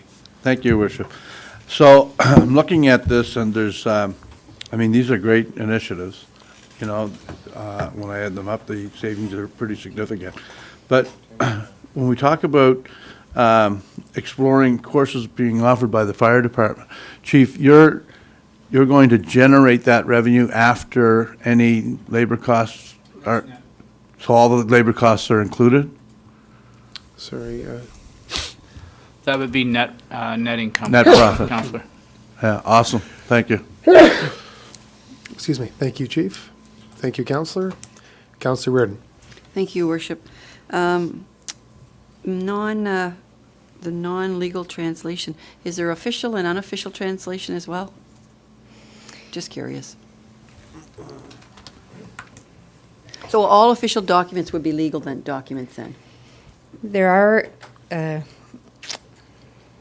as per the Official Languages Act, there are ones that we absolutely have to make sure that they're translated. I believe there are some working documents that unless that we publish online, don't necessarily have to be. Right, so unless all it's the by non-legal request. stuff, okay. The medical call response criteria, is that gas you're saving? Essentially, that would be fuel and parts related to the wear and tear on the apparatus. I'm good. I'm comfortable with that. I mean, raise the paramedic, but you know, there's two types of stroke. There's a thrombotic and hemorrhagic, and they're two completely different. So, you know, you have to know what you're doing with stroke, for sure. No, I'm good with that. Thank you. Okay, thank you. Deputy Mayor. I just wanted a small question. Do we have the light vehicles now, or do we have to buy new vehicles for? That, if I may, is the next agenda item that doesn't apply to this one. Okay, Okay, thank you. sort of the same thing. Okay, well, okay, thank you, Deputy. Say I'll call the question then on the recommendation. All those in favor? Anybody contrary-minded? Not seeing any. Thanks. Motion's carried. Next item. Oh, excuse me, Common Clerk. Okay. There you go. Next item, Your Worship, is 12.2.1 on the agenda, fire light vehicle response medical calls. It's a sustainability item. City Manager. Members of council, your worship, only one item this evening for consideration into the hopper. Rest assured, in subsequent council meetings, there will be more as more of them get developed. And back to Ms. Stephanie Rackley-Roach to highlight the details of it. Thank you. The City of St. John Fire and Rescue Service focuses on reducing the loss of life, personal injury, property damage, or impact on the environment caused by fire, accident, medical emergency, or hazardous materials release. Service offerings include fire rescue and suppression, technical rescue, hazardous materials emergency response, fire prevention, fire investigation, and medical first responder. The service uses a blend of heavy apparatus consisting of engines, rescues, ladder trucks, quints, and light apparatus depending on the service provided. The St. John Fire Service responds to approximately 3,500 medical first responder calls annually. Currently, fire crews respond with heavy apparatus to medical first responder calls. While these heavy units provide flexibility for operational crews when more resources are available to them, pending another call for a different type of service after they are already deployed, they are more expensive to use for response than light units. This is particularly the case when used for medical calls where the full resources of heavy apparatus are not required. This sustainability idea recommends that a minimum of 2 light response units be used for medical response in higher demand response zones for the medical first responder service. The light units could be assigned to this initiative, this initiative would be pulled from the fire service's current fleet, therefore requiring no upfront investment. If light units are used for medical calls, there is a risk of not being able to respond as efficiently to non-medical emergency incidents after deployment. There could be a delay in a response to an incident that requires full resources of a heavy apparatus. Implementation of the sustainability idea has a forecasted annual savings in the short term of approximately $20,000. Further to these projected savings, the life cycle of heavy apparatus will be extended, and those financial benefits could be realized in the longer term. The feasibility and implementation of this initiative continue to be examined at this time. It is recommended that Common Council endorse the proposed Fire Light Vehicle Response Medical Calls Sustainability Initiative as an option to be considered in addressing the entirety of the deficit in 2021 and 2022. And the Fire Chief is in attendance to answer any questions you may have. Thank you. Moved and seconded. Thank you. Deputy? Well, I just have a small question. If we have those vehicles now, what are we going to not do with them? What do you use them for now, if you already have them? 1 second, Chief. So let me get you online here. There you go, sir. Sure. Through you to the Deputy, Your Worship, those vehicles are specialty units now. One's an air supply unit. One is a CAF unit, which helps us with wildland fires. They get low mileage, but they're specialty vehicles that we need in our inventory. So this just puts more miles, better utilization of those smaller units. I do want to be clear that we haven't we're comfortable with this going on the hopper. We want to do some statistical analysis to see what the probability is of our crews going down the street to these medical calls and being displaced and out of place if indeed a fire call comes in. Because that is the risk here, is that we will have the crews out of position while they're doing the calls. But we feel it's appropriate to be diligent. A lot of the community's asking about heavy trucks going to medical calls. We want a further analysis, so at the time it comes off the hopper, we'll be finished our analysis to better inform council. But for now, we would recommend to put it in the hopper. All right, thank you. Thank you. Thank you, Deputy. Councillor Merrithew? So, Chief, what you're worried about is you're out, you're out doing a call for a heart attack or stroke on a smaller vehicle, and along comes a call for a major fire, and you've got to go back to the firehouse, get the bigger apparatus, then off to the call again. Through you, Your Worship, to the councillor, that is correct, and that's why the heavy vehicles go now, because the policy Yeah, now I is didn't this, think of that. unless you have your hands and are involved in a life safety application, you can divert your call, and you can go to that fire call. Very good. And the second question you already answered. You're still okay with this going into the hopper at this time? Absolutely. Thank you. Okay. Thank you, Chief. Mine is just a comment, I guess, to register to the group working on it. I think this is a very interesting discussion. I'm sure you'll work through it. I know, without question, you've shared, I know we've read, there's no question that our first responders are saving lives. No question. So that is not in dispute at all. But I guess I would like to see us have a broader discussion on, how do we more cost effectively respond is sort of what we're talking about. I'd like to see us discuss who should be responding. And I think that's a broader discussion. Absolutely. When that call goes out, somebody should be to that scene. And is it Ambulance New Brunswick? Is it St. John Fire? Is it who is it? So that to me is a broader, higher level discussion than do we go in a pickup truck over a large truck? And I just wanted to register that comment that we continue to pull back the number of calls, and that applies to police as well. I know our chief of police is not here tonight, but anyway, just a comment. Thank you. Okay, so the recommendation is on the floor. I'll call the question. All those in favor? Anybody contrary-minded? Not seeing any. Thank you for that work, Ms. Rackley, Roach, and others. Next item, Common Clerk. Let me get you a microphone. 1 second. There you are. Next item. Your Worship, 12.2.2 on the agenda is progress tracking, sustainability item. Okay, thank you. City Manager. Your Worship, members of council, this is pretty much self-explanatory.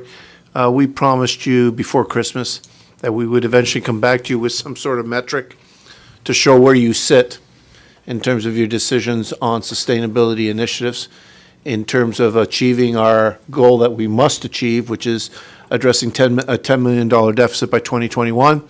But also, and important to note on this metric, this council's desire to, if possible, also lower the tax rate. So this is the metric that we will be keeping up to date and showing at every council meeting moving forward. Towards the bottom of the chart, you see our progress towards achieving the $10 million deficit number that we have articulated for all the various reasons, with color coding showing those items that have been approved and implementation plans in place, approved but implementation still required, and endorsed into the hopper.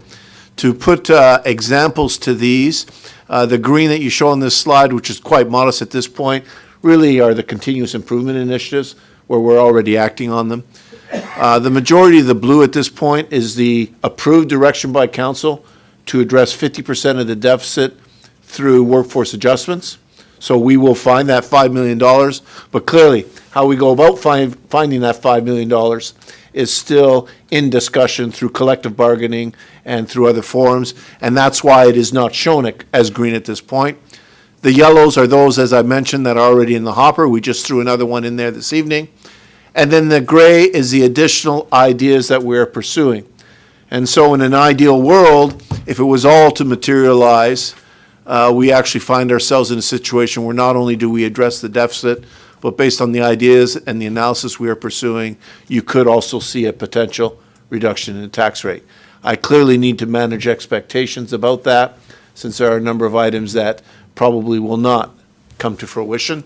But this graphic shows you where we sit in that regard. Subject to your questions, that concludes the briefing. Second. Thanks. Moved. Seconded by Councillor Reardon. Thank you. City Manager, I do have one question. We have 336 days left to get this all dealt with. How are we going to, I mean, you're going to often present to us and sort of give us status updates, but how do we know if we're well, we've got the rest of this year. I've taken a few days off already, and I've looked at when we'll approve, or whoever will approve next year's budget, roughly 336 days left to get this all dealt with. So how are we going to measure? So in other words, what I'm concerned about is that we're not just back-end loading all this, that we're making steady progress too. Yeah. The overall plan, as you will recall, Your Worship, is to get through all of the sustainability initiative screening, if you will, the Hopper Right, considerations, yes, right. by early March, and we are still on track for that. Then to use the month of March to develop concrete options on which council can make their determinations. When we present this metric, we will offer comment as to whether or not we are still on track. Okay, thank you. I appreciate it. Okay, I'll call the question then. All those in favor? Anybody contrary minded? Not seeing any. Thank you for that, sir. Next item. Your Worship, item 12.3 on the agenda is the Civic Recognition Awards Program. And I'm pleased to present this program to council for your consideration. I'd like to acknowledge the work of the Deputy Clerk, Patricia Anglin, as well as there was a small committee of council that assisted with this, consisting of Deputy Mayor McAlery and Councillor Norton. Essentially what you'll see is we're presenting you with 2 new awards for your consideration on top of 2 existing practices that we had here in the city. So with that information, I'll ask Patricia to go through this very quickly with council and go through the various award options. Okay. Thank you. Good evening, Mayor Darling and members of council. Happy New Year. Thank you. During the deliberations that Jonathan discussed with the Deputy Mayor and Councillor Norton, the Clerk's Office, and the City Manager, the concept of rewarding civic recognition is expanded beyond just the Freedom of the City Award and its limitations imposed by legislation to embrace additional forms of civic recognition.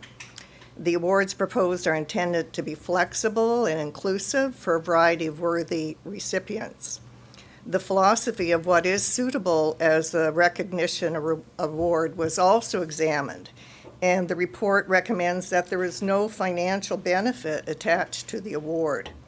In 2018, when our office reported to Common Council on the review of research pertaining to municipal exceptional citizen recognitions awards, you will no doubt recall that some municipalities granted free parking at city parking meters, free swimming pool passes, having a portrait painted, banquets, etc. The recommendation in this report advances the concept that the civic recognition in itself is the reward. There's no other financial remuneration. So referring to the framework presentation, you see here on slide 1 the 4 major award categories. The highest is still the Award of Freedom of the City. The second is the Level 2, Citizen of the Year. The third is Level 3, Council Commendation, and Level 4, the Mayor's Certificate.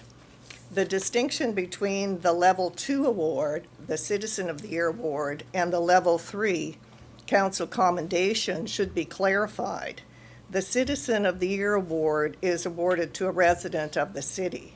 The Council Commendation may be awarded to anyone in the greater St. John region, including a member of the city.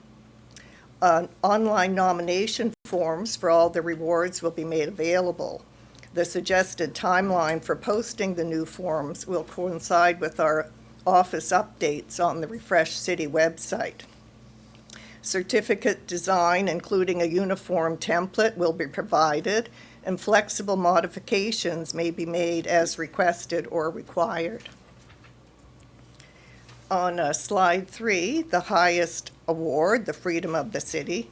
Again, this remains as it is because it has been legislated. The council member or public may nominate. The military unit may request the award. And again, it's by unanimous consent of council. The Level 2, Citizen of the Year. Again, I mentioned this is for a resident, individual, or group. A member of council or 2 members of the public may nominate. And originally, we thought just to have one Citizen of the Year award, but again, to provide greater flexibility because we have so many exceptional participants, we thought 1 to 3 awards annually to be available. And again, a form will be available online. The level 3, the council commendation. Again, this is any individual or group in the greater St. John region, including the city. A member of council may nominate. There's an unlimited number of nominations and awards, and the form's available online. The mayor's certificate, the mayor has been providing these all along, and we will enhance the look and feel of the certificate. We know that the mayor has been appreciative and perhaps envious of the Member of Parliament Wayne Long's certificate design, and we met with staff at Mr. Long constituency office and have some ideas for enhancing the certificate design. And forms will be available online for this as well. So that concludes my presentation, and I'm pleased to assist with any questions you may have. Thank you. Moved and seconded by Councillor Merrithew. Thank you. And questions? I don't see any. So, wow, wonderful. Said no question. Okay, thank you, City Manager. Okay, thank you. I'll call the question. All those in favor? Anybody contrary minded? Not seeing any. Thank you very much to the committee and to staff, and I think that's a nice enhancement. Gives us some more options. So thank you.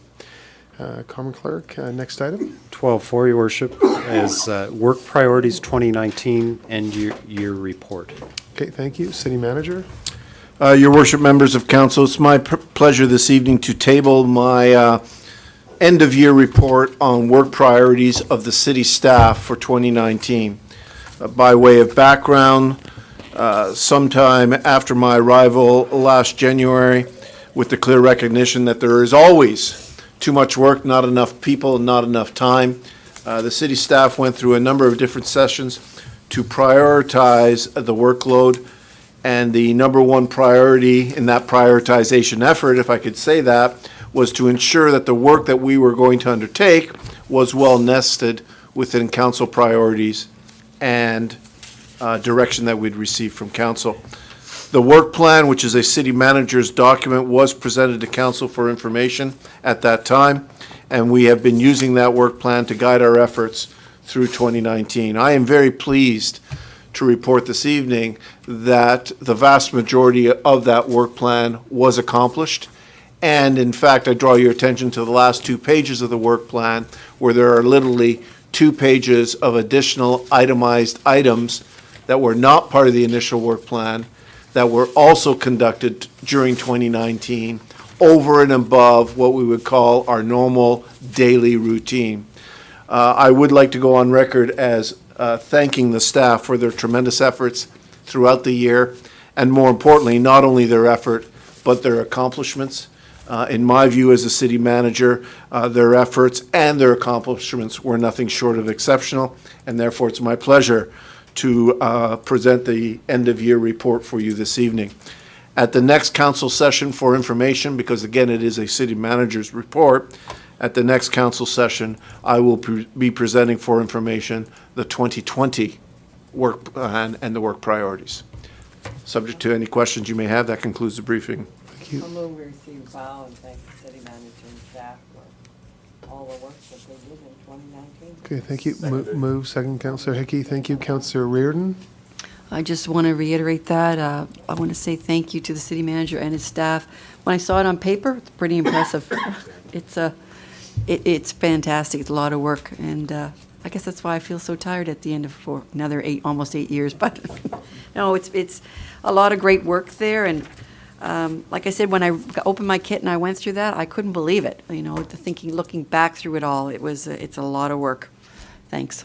Okay, thank you. I would, my word, I wrote down city manager was exceptional accomplishments. So you and I are aligned in that. I think what I would ask you to consider is to find a way to communicate this out through the communications department to citizens this is exceptional work on top of paving roads, plowing roads, recreation, police and fire, like all the day-to-day work we've done. We've been dealing with, significant, massive financial challenges, sustainability, all of the items that are listed here. It truly is, I think it's why I get so irritated when folks are talking about, City Hall in a disparaging way, because we have an exceptional team of incredibly talented and committed individuals. I believe that's all of our employees, but this doesn't happen without, senior team and all the work groups pushing through this work. So somehow we have to find a way to communicate it. I'm going to start by sharing the whole report online. I'd ask my colleagues to do the same, because this is some really, really great work that's been done. And it is part of the official record. It Yes. did go out as part of the Yeah, I would ask you to do something else. I mean, not other than, I know people read the whole kit, but this is worth a highlight, and just put the tweet out that says, look what we got done, so, okay, thank you. On the recommendation, then receive and file, I'll call the question. All those in favor? Everybody contrary-minded. Thank you. Okay, wonderful. Next item, Common Clerk. 15-1, Your Worship, a letter from Premier Higgs response to Council's request to changes to the action plan. City Manager? Yep, thank you. Moved by the Deputy, seconded by Councillor Hickey, but I would like the City Manager just to highlight, please. Your Worship, this is a fairly critical piece of documentation from our Premier, and therefore, for the benefit of the public, a few quick words about it. This council requested that we approach the province to see if any of the unspent money from the interim funding could be used for other purposes. And also, as part of the agreement, it is quite clear that to get interim funding, the city could not affect frontline services.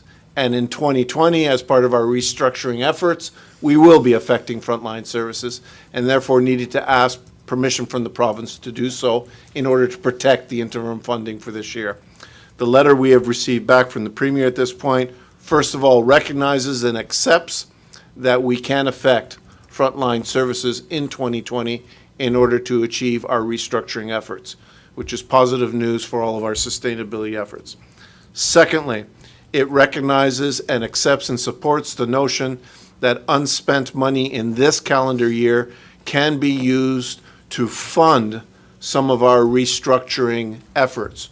So, for example, we are undertaking a fundamental review of transit in this year. That fundamental review is going to cost a significant amount of money. We can now use interim funding to pay for that. If we do early retirement incentives, as opposed to using our operational reserves to provide those incentives, we can now use interim government funding to do so, which is, again, another positive step forward.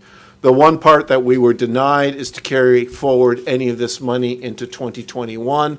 The province is not comfortable with that and have said that in March, when we revisit the entire restructuring effort, we can have a follow-on discussion on any possibilities of carry forward. But I will inform this council that in speaking to the provincial level, they are not terribly supportive of that notion at this point in time.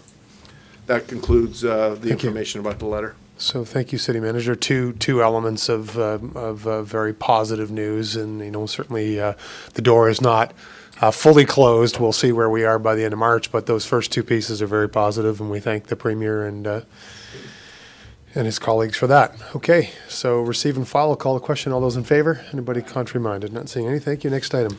15-2, Your Worships, tee-off to Mental Health 2020 sponsorship request. So there's We refer that to community grants, but do it right away because the deadline for community grants applications is today. Okay, thank you. So that's a referral. Do I have a seconder for that? Second. Thank you. Okay, great. And I'll call the question. All those in favor? Oh. I got a quick sort of related but not thing. Thanks. Sorry, Your Worship, it really, because I forgot it earlier during members' comments, but it directly relates to mental health, but not the tee-off. I'm in support of that. Curling for mental health is coming up at the end of March, and I'm looking for a team. So I'm going to register. I'm looking for some curlers to support mental health. more at the next meeting. Okay, thank you. I'll donate, but I don't want to, my hips are important to me, so I'll donate. Okay, thank you. On the question on the tee off for the referral, all those in favor? Anybody contrary minded, not seeing any? Thank you. Next item? 15.3 is a letter from Emmy Carpenter on transit qualifications. I moved and I received file. Thank you. Move second. Thank you. On the question, all those in favor?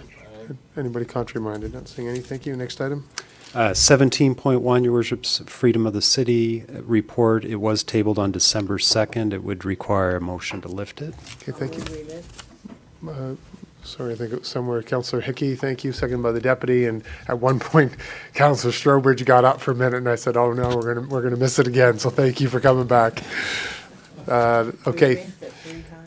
Okay, thank you. So I guess we'll. Can we just give a bit of a preamble? Sure. Yeah. Your Worship, you'll recall that this was a request that came into the City of St. John from Harold Wright.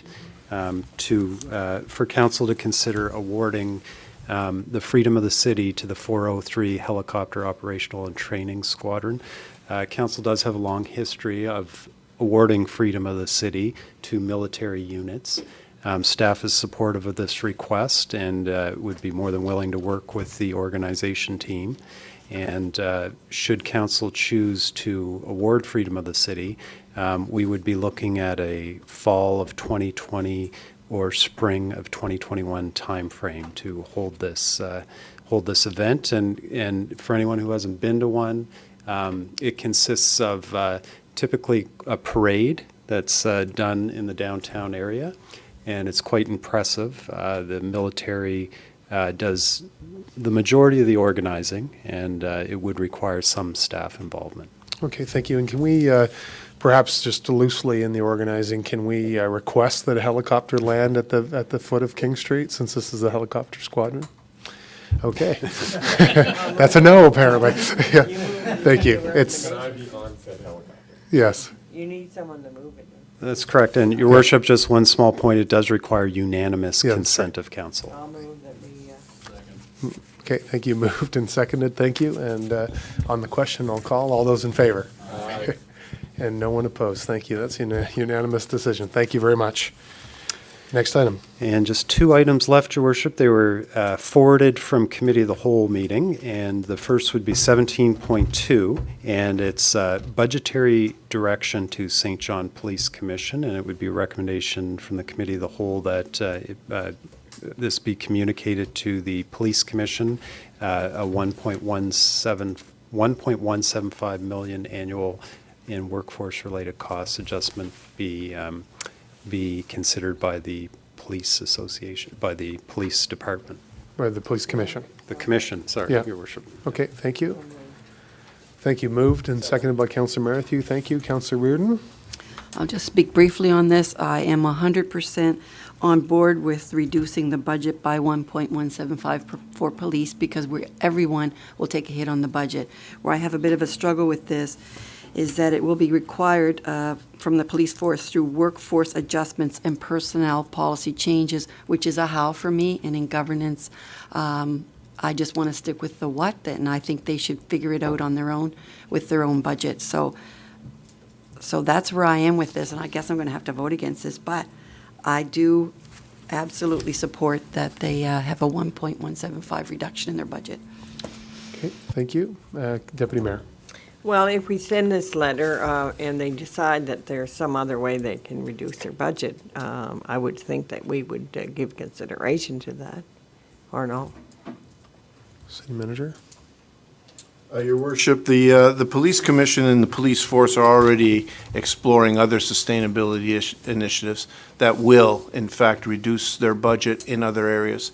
This letter specifically addresses the will of council to address 50% of the entirety of the deficit through workforce adjustments, and that's why we have been that specific in the letter, that this $1.1 million and change is expected to come through some form of workforce adjustment and personnel policy changes, but we absolutely, in accordance with their mandate, leave it up to the Police Commission to make a determination as to what sort of workforce adjustments and personnel policy changes they must make in order to achieve the 1.1 million.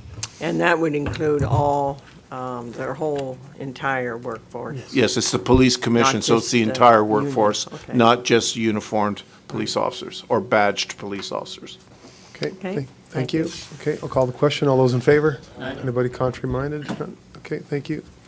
And then, come clerk, you'll have something for members of the media on these two items? Yeah, I do. Okay, Yes, thank you. sure. Next item, please. 17.3 is the final item, Your Worship, and this is from Committee of the Whole. It's a recommendation that council adopt a voluntary separation program and policy. Okay, thank you. And, okay, thank you. Moved and seconded. Are you going to just give a very quick highlight?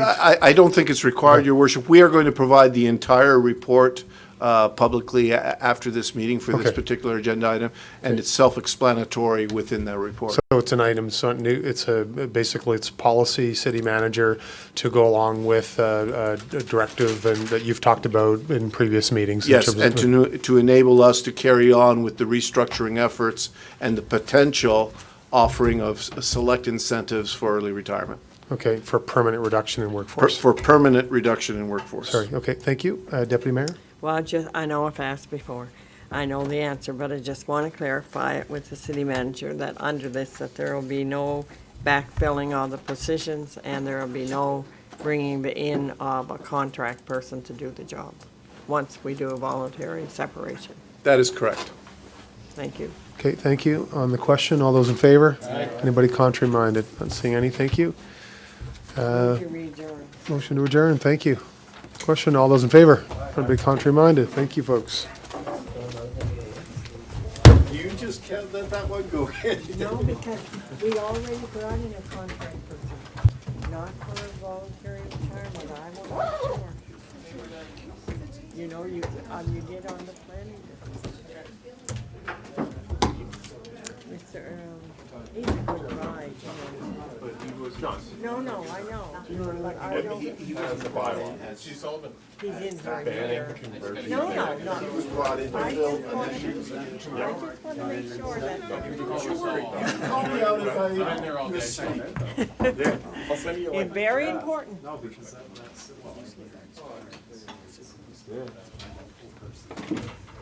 didn't even know it was a thing. And Jonathan, I didn't say St. Albert, but don't ever. wherever that is. As an option of the way to do it, right? So, the police budget item, so can you explain that, I guess, a little bit more detail? Oh, yes. Essentially, It wouldn't really be more. right, $10 million deficit that we have. The council has, it's only about 5% of the council.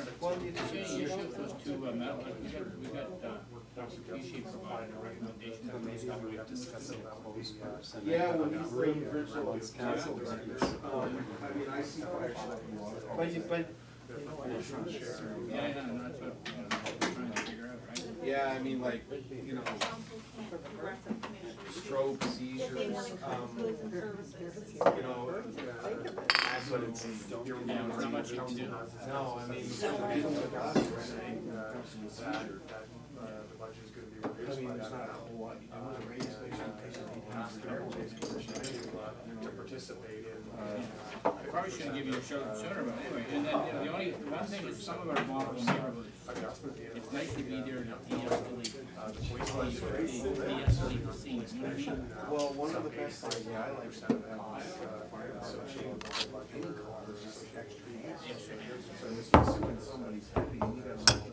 So I think it is up to the police commission will have those discussions, but likely this is going to end. I mean, even like just, you know, beat and call, hey, we need more hands. Could be 20 minutes for you to get a truck. Yeah, well, they should have them on a public session. We haven't booked the discussions yet, but we certainly there's an HR component to it, so, sometimes those discussions, sometimes those are happening, I think, in closed, but I think will be ratified in open. Haven't had that discussion yet with the chair in terms of where those discussions will happen. But I think any decisions at the end of the day will be ratified in open sessions. And